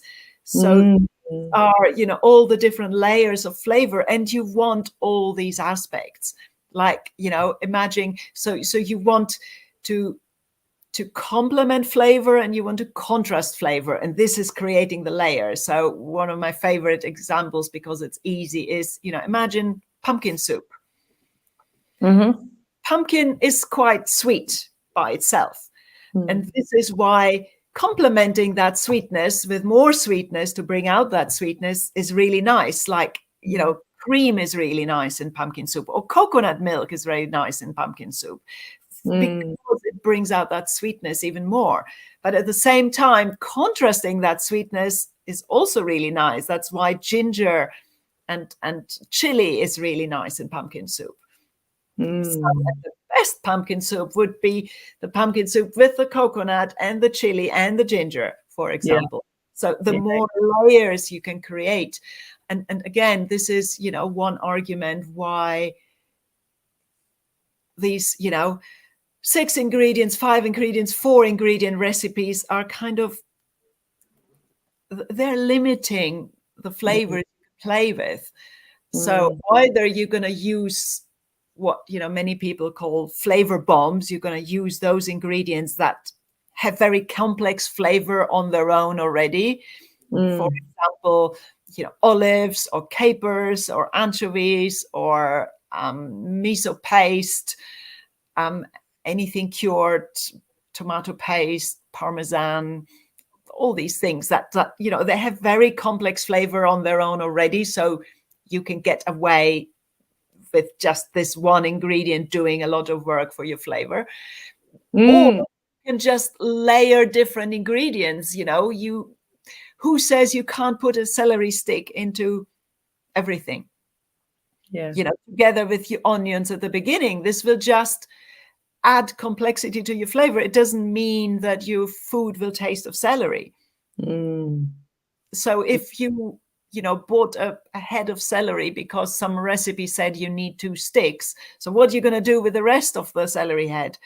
Just keep putting a celery stick into anything else. Use up what you have. When I'm cooking, I'm always thinking, ooh, what else could I put in here? That doesn't mean that anything goes, but if you just trust your taste imagination, if you think, oh, this and this is, ooh, that sounds disgusting combination, it probably is. Don't try that. But if you think of, ooh, this sounds like an interesting combination, then, try it. And if it's not quite there yet, A, you can still tweak it. And B, if it doesn't quite work as you imagined, that doesn't make you a bad cook. It just is the next step on teaching you how to cook. If you don't like it, okay, don't do it again. But you have to try it. And it's like, learning to walk. No baby sort of learns to walk by falling over once and saying, oh gosh, I'm really bad at this walking thing. That's brilliant. Yeah. So and we're just so quick to just tell ourselves that we're just bad at this cooking thing and better not try again, and better let the professionals kind of take over the cooking. And we forget that. And I'm sure we all have these experiences. If you've ever cooked anything, you will have some experience where things worked out really well and you felt so proud and accomplished for having done it. Because making something rather than just blindly consume something gives us satisfaction. I mean, it does. This is why growing your own vegetables or just your own herbs on your windowsill while foraging for mushrooms or for greens is so satisfying, because you have to work for your dinner, but that makes it satisfying. And we so often are now thinking that, cooking is like an obstacle to eating and we have to circumvent it somehow. We have to outsource it. Yeah. And I think, and this really is a mindset thing. to get away from this idea that cooking gets in your way. Cooking is part of it. And it's only until you accept it as part of the process, when you enjoy the journey rather than the destination. Cooking is about the journey. It's not about the finished dish. If we can be curious about the process and focus on the journey and worry less about the destination, I think this is when it becomes interesting and it becomes fun, because then it's like, oh, I wonder what will happen if I try this. Oh, I never thought of that. And look at that new idea I want to try. And then it becomes an adventure. And that's when it becomes fun, more fun and less of a chore that you have to get done with.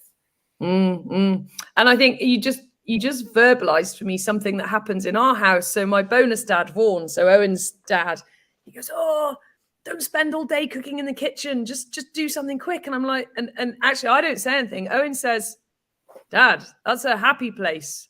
Like, leave her alone. She loves it in there, and on Sunday, was it on Sunday? No, Saturday, I'd made roast chicken on the Friday night because Owen's mum and Ross were coming over. So we'd had roast chicken, but I cooked 2 roast chickens. And I thought, I don't know what I'm going to do yet with the leftover roast chicken, but I'll know I'll have an easier day on Saturday because the chicken's cooked, and then I'll figure something out.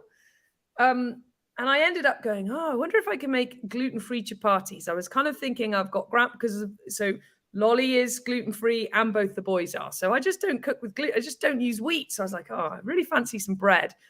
So I was looking up recipes and finding chapati recipes and then going, I wonder if I can supplement the wheat flour in them I used oats and buckwheat and ground almonds. And I just got to play because the kids were taken care of out in the garden with grandparents. Owen was doing whatever he was doing. And I was left alone for 2 hours in the kitchen. And I was so happy. And it's so funny how people think that I'm, Vaughan will say, he'll go, don't spend time slaving away in the kitchen like it's a bad thing. Whereas actually it's like, if I get 2 whole hours in the kitchen, I'm happy as anything. So it's nice the way you verbalize that. It's like that cooking's become in the way of eating, and it's not. It's such a life lesson. It's the journey, and it's so satisfying to eat. Like that meal was so satisfying because I then made a chicken curry. I found a new recipe that had lentils in it, so I could make, because a lot of curries you need the meat in the curry to make the sauce. But I was like, well, I've already got cooked chicken, so I need to find a sauce that can be cooked, and then I'll add the cooked chicken in the end. So I found a lentil curry that I then added the chicken. I was so happy. But it's like, it's not just the eating, is it? It's the whole experience that makes it satisfying.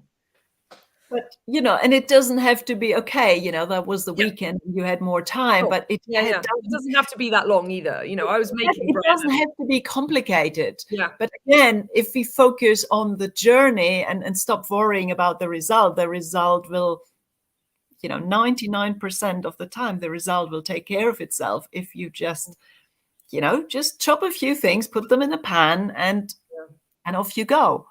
And there's something for me as well about, and I guess, and this is again where being a chef is a handicap, right? Because I assume that I'm not like, I love cooking, freaking love cooking. You can't spend 17 years in a kitchen if you don't love cooking. By the end of being in kitchens that long, I didn't love cooking. I had a time where I was just like, I don't want to cook for people anymore. I was done with it. But I still cooked at home for myself. I just didn't want to, exchange skill for money, like cook in that way. But there's something about it being a joy and it's like being a hobby almost, and being a thing that's to do. It's not a chore it's not like got to get it out the way. There's something there as well about actually finding, I listen to podcasts while I'm cooking as well. It's that whole experience of I'll put the radio on, or I'll put it's usually a podcast depending on what Radio 4's got going on at that point, but it becomes a whole activity. It's not a chore anymore. Yeah. And I mean, maybe you like, having your own time in the kitchen, but, I don't necessarily like cooking alone. I like people around me. I don't. Yes, and when I say alone, it's like everyone's around, but I'm not having to do anything else. It's like I'm cooking. Yeah, everyone's still around. So yeah, I don't want to be. Often my husband will ask, can I help? And I'm like, no, just talk to me. I like chatting while I'm cooking. And if we have guests, it's sort of the same thing. I like while I'm cooking. I like having a conversation. So this is part of of the process. And I think a lot of people, the kitchen used to be the center of the home. Everything was happening in the kitchen, including the cooking. Yeah. And now often, in modern homes, there is these tiny, tiny kitchens that are shut away. So you can't really be social in the kitchen, or people feel so self-conscious about cooking that they lock themselves in the kitchen, lest anybody see what they're doing, because they're just feeling insecure. And this is also unnecessary, really. And I think when cooking sort of is part of our day, part of the family, then it's not meant to be lonely. Cooking is not meant to be lonely. And again, I think this is part of that whole disconnect trend. Disconnect from everything. We also disconnected from cooking. We're not only disconnected from food, we're also disconnected from cooking, in the sense that it's actually, you said hobby, and I would disagree. It's not a hobby. It's just something you life. do. It's part of life. It's not. That is what has happened. That either you don't cook, or you are an aspirational cook, and you try to do all this special cooking where it's just put something in a pot and make dinner. Or as I like saying, it's not rocket science, it's just dinner. Yeah, I love that. What's your favorite food? Do you have one? Oh gosh, I don't think I can say that. I think there are dishes that I connect in my memory with certain contexts, and that would be summers spent on my parents' Greek island home. And then there is grilled fish is one that goes in there. Absolutely, grilled fish. And the other one is a Greek dish called yemista, stuffed tomatoes, basically, where you kind of empty the inside of the tomato and you mix that with spices and rice and herbs, and you put it back in the tomato, and then you bake the whole stuffed tomatoes like that until they get a bit charred, and the rice is kind of taking up the tomato juice, and it's just the sort of my iconic sort of summer dish. Yes. But I wouldn't say that's my favorite food. Yeah. But when you're there and it's summer and that's what you're doing, then it's And what about day to day? So how do you decide what to cook? So when you're intuitively cooking, how do you explain it to people? So they how do they shop? Or how do you invite people to shop, and how do you then invite people to choose what to cook? What's your sort of process? I like cooking. I like thinking of, most dishes, you can think of them in layers. There is that layer concept again. There is a base, and then there is the main body, and then there is the top. Yeah. So the body, and if you think about it, most, definitely all one pot dishes, they all have this 3-layer structure to them. So the base is usually, most recipes start by, chop an onion and cook it in some oil. And there is a reason for that, is because that is your flavor base. That gives you the depth of flavor. I mean, you can skip it, but then the whole taste experience will be much more flat, because the onions give you that depth of flavor to start with. So, and then you have the body of the meal, where you if you're making tomato sauce, you'll be adding tomatoes of some kind. If you're making a curry, you might be adding, meat or lentils and some liquid, tomato or coconut milk, for example. Or if you're making a stir fry, you're putting all your veggies there. And the stir fry, maybe your flavor base is slightly different. You might have, spring onions and garlic and ginger, for example. So, but you still have the base, and then you have the body, and then, the top is where you start tweaking the flavors, where you add where you're finishing off your dish, where you're tweaking, does it need a bit more salt? Do I need a bit more? Am I going to put a handful of herbs in? Am I going to, put some cream on, extra butter? Do I need more, tweak anything? And whether it's a stir fry where you have these 3 layers, but you're cooking things, quickly on high heat in a dry manner, or whether you have a stew where you're doing the same thing. You have the same layers, but you're putting in more liquid and you're cooking it on a lower heat for a longer time. And if you did, oven dishes, you could think of, something grilled that is what you grill for a short time in a dry manner, or, you make a lasagna bake where you have the sauce and lower heat, cooking it for longer. So those 3 layers always apply. That's such a brilliant way of explaining it. I love that. So, and you can shop that same way.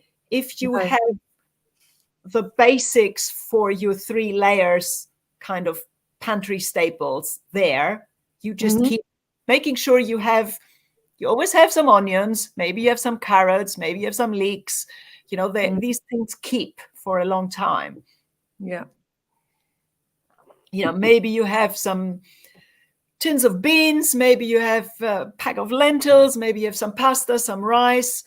That is sort of your main ingredient, your body of your dish. And then, maybe you have some soy sauce, some lemons, some, I don't know what other condiments you might like.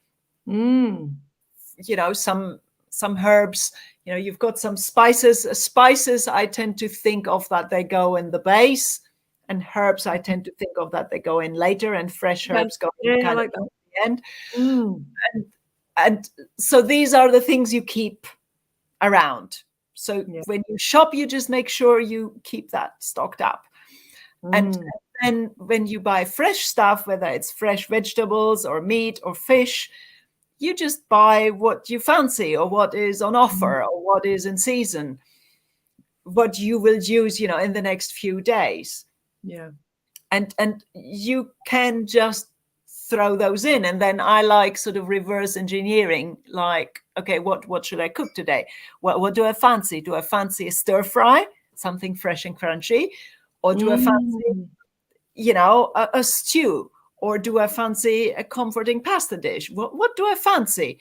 And then I'm going to go and look at my ingredients, my staples, and my fresh stuff, and like, okay, how can I combine some of the things I have to make my pasta sauce, or my potato bake, or my frittata, or, my fried rice, or, whatever it might be. So this is how I recommend people think about cooking. Start by having the basics there, get some fresh stuff depending on what you like, and then just think of what you want to eat today. And if you want more structure, if you want a meal plan, you can plan by patterns, and a lot of people already say, whatever, Friday night is curry night. Okay, so on a Friday, you cook a curry. But there is loads of different ways to do a curry. You can pick a recipe, or you can say, well, is it a tomato curry or a coconut curry? Is it spiced with Indian subcontinent spices, or is it, does it have Thai spices, or does it have Jamaican spices? Is it going to be with meat, or is it going to be with lentils?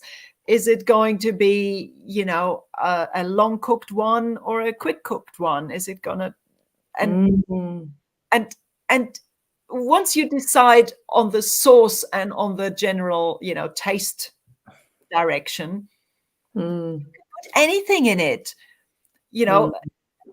whether you make a dal and put lentils in the body of your meal, or whether you're going to put beef in the body of your meal, or whether it's going to be a fish curry or a tofu curry or an egg curry, it's the same pattern. It's the same concept.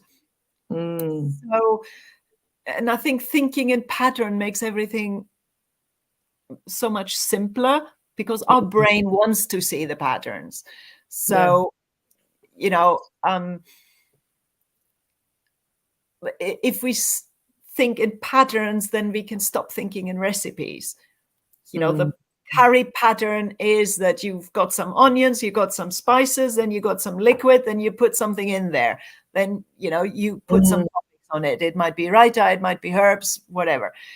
So play, that is your pattern. And within that, it doesn't matter whether you put in chickpeas or ground meat or fish. Basically, it doesn't matter. This is so helpful. I have to share this because everyone's going to think, oh, you're a chef, you just, cooking's easy and you know what you're doing, right? Which in theory is true. And then here's the handicap. Because of that, all should be easy, right?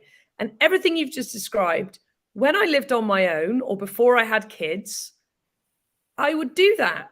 Because there was no, and then I had kids and I was like, oh, and life's busy and my business is getting bigger. And I went back to, okay, I need to do a meal plan and I need to shop. But I don't like shopping like that. I order from Riverford, the box vegetable people. I used to go to the farmer's market, but again, now just timing wise, it doesn't happen. But even with Riverford, I like to see what I fancy. So I'll pick which box I like the look of stuff or whatever. And since having kids, there's this clash. You've just solved this problem for me, by the way, which is why I'm sharing it. There's this clash between needing structure and needing to know what's going to happen. And actually, I love cooking the way that you're describing, of just going, well, what have I got? And let's put it together. And the way you've just described it with the layering and the pattern, I've never seen that, but I've known it, right? But I've never explicitly understood it in that way. Of like, oh yeah, of course. Like, again, you said it and I'm like, oh, that's so obvious. Now you've said it, I'm like, of course. But there's a whole world of, can have a meal plan that isn't so structured. So I can still have the shopping comes in, I kind of know what's going to happen, but there's that freedom in there. I think there's having which is why I love what you do and sharing the how of it, because you found a way to explain something that to me before didn't seem explainable. Yes, with a recipe, it's like, here's the rules. Whereas before, I had to think about how to explain it, obviously, because I want to teach it. I wasn't necessarily consciously thinking of these patterns before. I was doing it intuitively, but then I thought, okay, if I want to teach this, how am I going to explain this? And then, well, my brain started seeing these patterns, and I thought, and and you can, if you meal plan by pattern. Like, say, that on a Tuesday you got always a really busy day because the kids got something and you come up. Well, then, on a Monday, you may say, I'm going to make a stew on the Monday and there will be leftovers on the Tuesday. So I'm always making a stew on a Monday so that I always have leftovers on a Tuesday. There is any number of different kind of stews. It doesn't have to be the one stew. But that you follow that pattern of, having some extra liquid and cooking things for a longer time and it all kind of melts together. Or, if you're making a roast on a Sunday, maybe on a Monday you'll do a curry or you'll do a stir fry or you do fried rice with the leftovers. And it's noticing, because there's a pattern. The thing that I'm really getting now is like, oh yeah, what I'm seeing for myself now is that there's a family life pattern called So Mondays and Tuesdays are my busiest day. Like Monday, I coach from 8:30 in the morning straight through till 2, and then I coach again in the evening after supper. So there's not huge. I'm always done by 3. I'm really clear. My thing is I go and get the kids from school or nursery, whatever, and then that's my time to be with them, but also to get a meal on the table. But there are days when even that, because we're doing something on the way home or whatever, is busier. So what I'm also seeing is the life pattern that then and we're so scheduled. I can tell you where I'm going to be on Wednesday in 3 months' time if I look in my diary. Like, we are so structured. What I haven't seen until now is the pattern of the week, whereby there are days that are busier and less time to cook. Again, I feel like I'm saying something that's so obvious, but it's literally the light bulb for me just went, if I have the pattern with my week and the pattern with the cooking, like what you've just said, and until now I've been doing it very accidentally. So on Friday, I knew we were going out, and I knew Saturday was going to be busy because there was a kids' party, and then Charlie has swimming on a Saturday afternoon. So I had planned that, like I said, I cooked 2 chickens and then did a curry on the Saturday. And I actually ended up with more time because everyone was here and the kids were taken care of. I didn't have to, it wasn't me looking after them. So I could cook for 2 hours. And if I didn't have 2 hours, I could have got a curry together very quickly, which was the original plan. The chapatis and everything else that came out was a bonus. But I've not thought of it in terms of the weekly pattern to then go, okay, so this is how we do it. And then I know those are my blocks where I've got more cooking time without saying I'm cooking this meal on this day. So you see, when you're not a chef, what you bring is amazing, because we don't think like that as chefs. We're so ingrained of cooking and it's this way. It's almost like we lose the wisdom, or there's a level to which I've lost the wisdom, or I don't articulate the bits that I do. So it's almost like I'm doing it by accident. I'm not doing it consciously. Whereas the minute I'm connecting it consciously to what I'm doing, I'm going, oh, hang on, this is going to be amazing. Really, really cool. Really cool. Because being a mum and having a 2 and a 4-year-old and a business and trying to cook, that's a different world to being single, no kids. Yes, I know. And that is what, I don't have kids, so I can't talk about that. But I know you have a lot of animals and a lot of other stuff. So there's a level to which you don't have kids, but it's still got a lot of responsibility.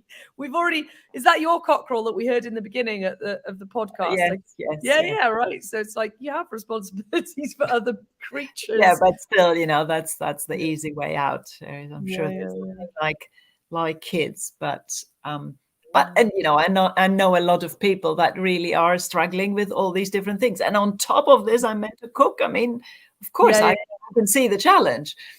But of course, it's when you have kids that you start thinking more about the food, because of course you want to do the best you can. So this is why I think keeping things simple is so important. Yeah. And simple food can be just as tasty and is just as good food as complicated food. I think we have to get away from this idea that simple food is one of my go-to no-brain foods is a frittata, where I'm just cooking up some vegetables and then I put in some eggs. And by the way, you can do frittata with gram flour. Ooh, look it up. Okay, I'm going to. Chickpea frittata, where you basically put a chickpea flour batter. What, into the eggs? No, instead of the eggs, and then you bake it. And then hang on, I can't do the eggs either. Okay, wow. Because you said you can't do the eggs, but you can't do the eggs. Then the chickpea flour will set. Interesting, because I know a lot of vegan cookery uses the water from the chickpea tins. I mean, I haven't gone down that route of trying to replace. I don't try and replace egg. I just don't use egg. But doing a frittata like that, where there's a batter, that's super useful. So, yes. yeah, because I find this just so easy to just you cook up your veggies. I mean, I could serve the veggies as they are, but sometimes I just, put in the eggs and put it briefly under the oven and it sets. And the other nice thing about a frittata is that it keeps, so it's just as good the next day. So that is my kind of 2-day meal often. Yeah. We often do it as a lunchtime meal here because there's often quite a few of us around because I work from home. Owen's often around, like he's out in the garden now. I can see him. My bonus mum, Diane, works in the office as well. So there's often quite a few people to feed at lunchtime. And it's one of my favorite things of leftover, veg from Sunday lunch. And then we put it in because the kids aren't here. So we can do the eggs and we put cheese and stuff on it as well. But yeah, and then if there's any left, there's normally too many people here. I'm like, no, I want some leftovers. It's gone. But if there is any left, then yeah, it's great, right? As a snack. And Owen loves it because Owen likes things that he can open the fridge, take out and put in his mouth. It's the classic, like he just needs it to be functional and eat. Yeah, that's another great idea. Not my idea, but I found it somewhere. If you put a frittata mixture, the egg and veggie mixture, into a muffin tray. Oh, I've seen and heard about this, and I've never tried it. Frittatas that are like a great snack or a great lunchbox thing. Yeah, you don't even need a knife to cut a piece off. You can literally just take it out. Yeah. It's huge, isn't it? It's just that, and again, it's convenient, but we know what it is and that we made it. It's not. So we're still getting the convenience and the ease and the speed without the downside of everything that comes from it. How I feel like this is a good time to ask you, for anyone listening to this going, hang on, wait, so there's a few things. If someone wants to buy your meat, they can't buy your meat, but they can buy your sheep. If someone wants to do that, can they contact you and say, please, can I have some sheep from you? They can contact me. Yes. I sometimes advertise them on the sort of Soai Sheep Society website, but yeah, contact me. And if I have any that are going. Yeah, fantastic. And I meant to ask you back then, and I just thought I need to double check that because I'm sure at some point someone will listen to this podcast going, wait, what? I want one of those. You're already on my list for when we've got more space to have some. And the other thing is, so how do you work with people? Because people have heard you now speak for a while and are like, oh my God. I mean, me speaking to you, I'm like, oh, just make my life so much easier in the kitchen. Like even easier. It's just a joy speaking to you and hearing the way you think about food and the way you make it so simple. That's the key. I think we as a society, we overcomplicate stuff, and actually using recipes and doing a meal plan and then checking the recipes to write a shopping list to buy, it takes a long time. And the way it takes the longest time. It's not the cooking itself. It is really all that planning that is, not to have all that planning. Yeah. But the way you're talking about it, it makes it so simple. It's like, oh, it's easy. I shop like that with the layers, and then I know the stuff's there. And then when it comes to cooking something, I just pick what I'm fancying. I love the molding of the two, because there is that whole world as well. It's like, well, I don't know what I'll fancy next Wednesday to eat. How could I possibly put that on a meal plan? Whereas now there's a whole freedom of, you'll have everything that you need and you can see what you fancy. And then, so how do you help people? How do you work? Because, we've spoken about that you have a shop and that you've got animals, but you do this. I also do, I'm also a kitchen coach, as I like myself. And love that. My website is theintuitivecook.co.uk. Cool. And we'll put it in the comments as well. Anyone listening to this, you don't have to write it down right now. And, I do have a sort of a little taster mini course, like a 5-part email course that is free, that you can sign up.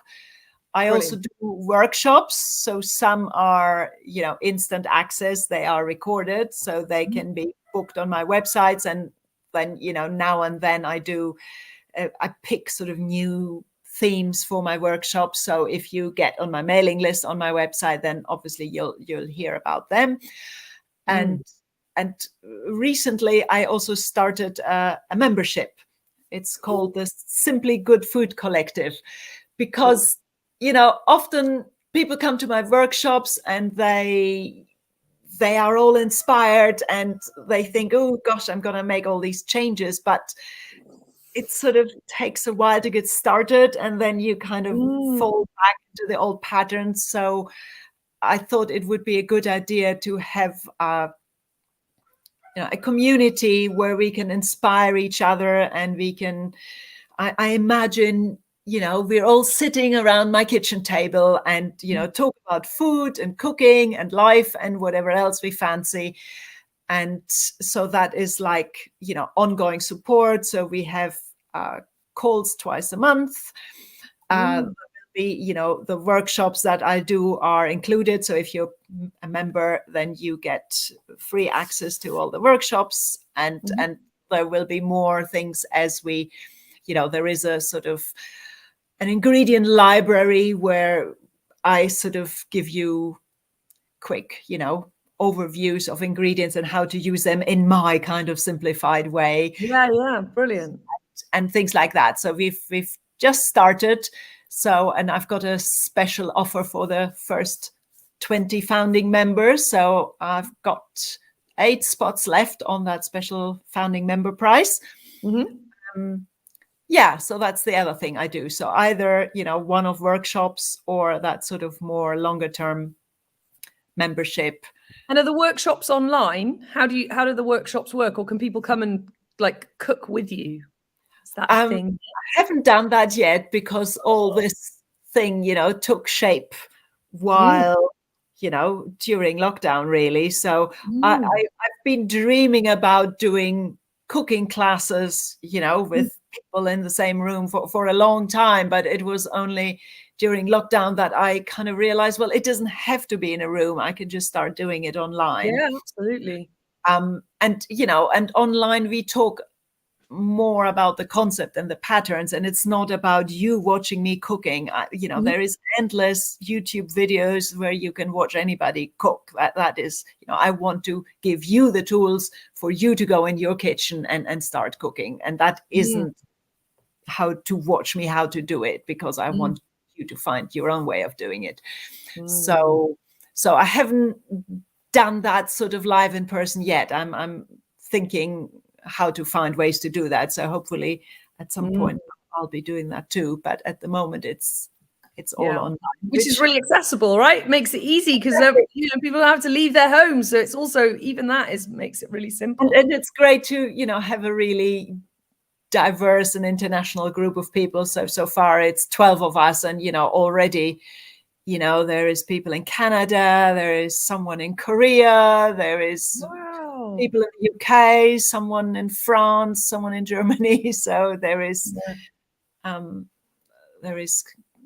it's great. And I love talking about food and cooking. So that is my happy place. Yeah, me too. I would love to put you together with one of my best friends, Amy. She's coming on the podcast in a few weeks. And we met at the Manoir. So we were in, 2 Michelin star trained chef mode. And both of us came away from all of that world really just kind of disenfranchised of it doesn't integrate in life and in food. We used to work 18 hours a day and go to McDonald's. It was it's not really what food's about. So we both kind of came away like that. And we've both got young children now. So we're very different cooks than we used to be, as you can probably tell from the conversations we've had. But her project now is really interesting. And I don't know where the relationship between you and her could go, but what she's doing is she's teaching people to cook in food banks. And when they do the cookery lessons in the food bank, so people can either pay or they get fully funded if they're a client of the food bank, right? So it's both. It's open to everyone. And she's only just started this project. So it's very exciting.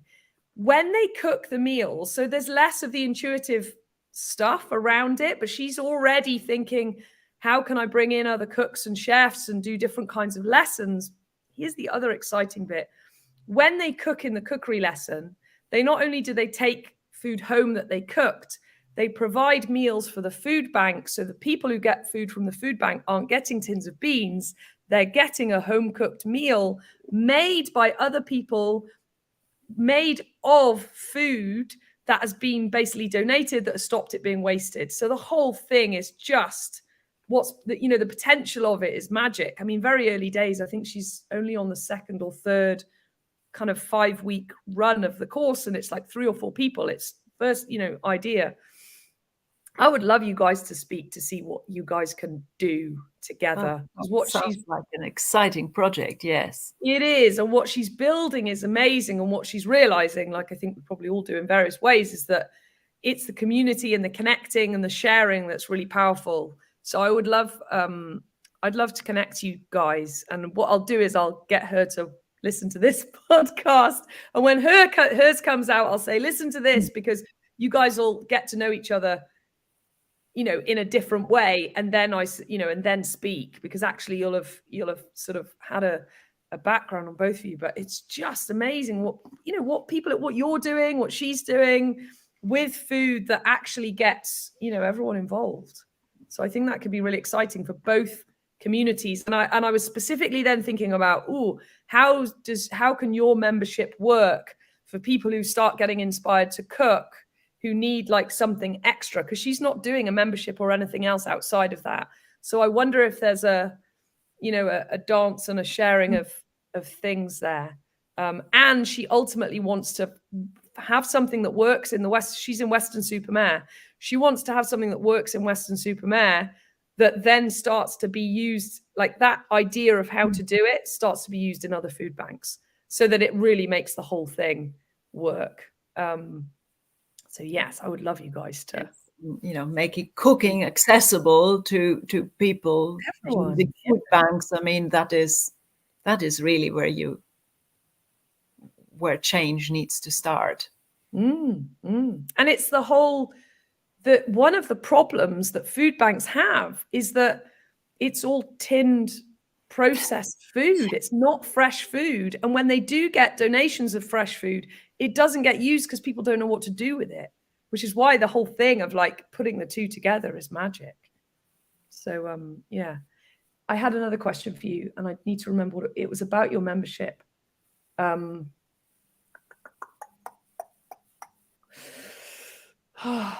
It's gone. I will remember it, and I will follow up with you on it. I'm really excited about your membership. I'm really excited about getting to know you more, and about I really want to come and cook with you. And I really, like it's just such, I'd love to come and cook with you. I'd love to meet your sheep and see your whole world. And there's probably the two worlds can collide here. So on my YouTube channel, which this is being streamed on now, as well as podcast platforms, I do my mini mansion makeover. So we basically do very terrible filming. I don't know if you've seen any of it. We do very terrible. I love them. Okay, cool. So just like the shenanigans of what the family's getting onto. I feel like we need the mini mansion to come on tour to your small holding and meet your sheep and see what you've got going on there and do a bit of cooking together or something, at which point the mini mansion makeover is something completely different. But I kind of figure that last week I was cooking salmon en croûte, and I thought I'm just going to film it and chuck this in there as well. So I would absolutely love to do that, and see where this whole journey of food and farming of mine goes, and how it can, basically how we can do more stuff together and support each other. Yes, that would be really good, because your energy, I love your energy around everything, really. So maybe I should come and see you in your mini mansion, and we can. Well, likewise, come down and stay here, and definitely, because you're not too far away from Gareth either, are you? So maybe there's a little road trip I need to do, and visit you, and then go and visit Gareth. And I've got some other friends and clients up there, and actually I'm pretty sure my dad's cousin lives up in North Wales. I'll have to look on the map and see where you all are. But yeah, that would be awesome. And the other thing this was the other question. You're on Instagram as well, because you have your newsletter, but you also put some really cool videos and stuff on Instagram, because I remember when you said about going to Greece in the summer, you did the video about the wild thyme. Yeah. Yeah. And so there's also some really cool stuff that you do on social media. when you share, stuff that you're doing. So what's your Instagram handle, and is that where you spend most of your time? Yeah, I'm not much of a Twitter person. Yeah, me neither. It's very shouty. Yes, exactly. It makes me want to be shouty, which is why I know I just shouldn't be on there, because I get myself into all sorts of trouble if I spend any serious time on Twitter. So yeah, on Instagram, I'm intuitive.cook. Brilliant. Okay, cool. And are those the main places for people to hang out and find you? So you've got your membership, your newsletter where people can find it on the website, and then you've got Instagram. Any other particular places where you spend time? And those are the main. Well, I do have a sort of a pretty new YouTube channel as well that I need to get more into. Oh gosh, I think it's called The Intuitive Cook, basically. Great. Okay, so people can stalk you on there as well. Yes. Yeah. So, yeah, I'm still trying to. Oops. Gosh, I think I lost my camera window now.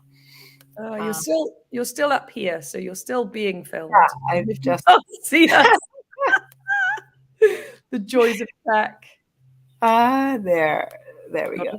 Cool. All right, brilliant. So then maybe the mini mansion makeover can come on tour to yours and make an appearance on your YouTube channel, and you can come down here, and the Intuitive Cook YouTube channel make an appearance on here.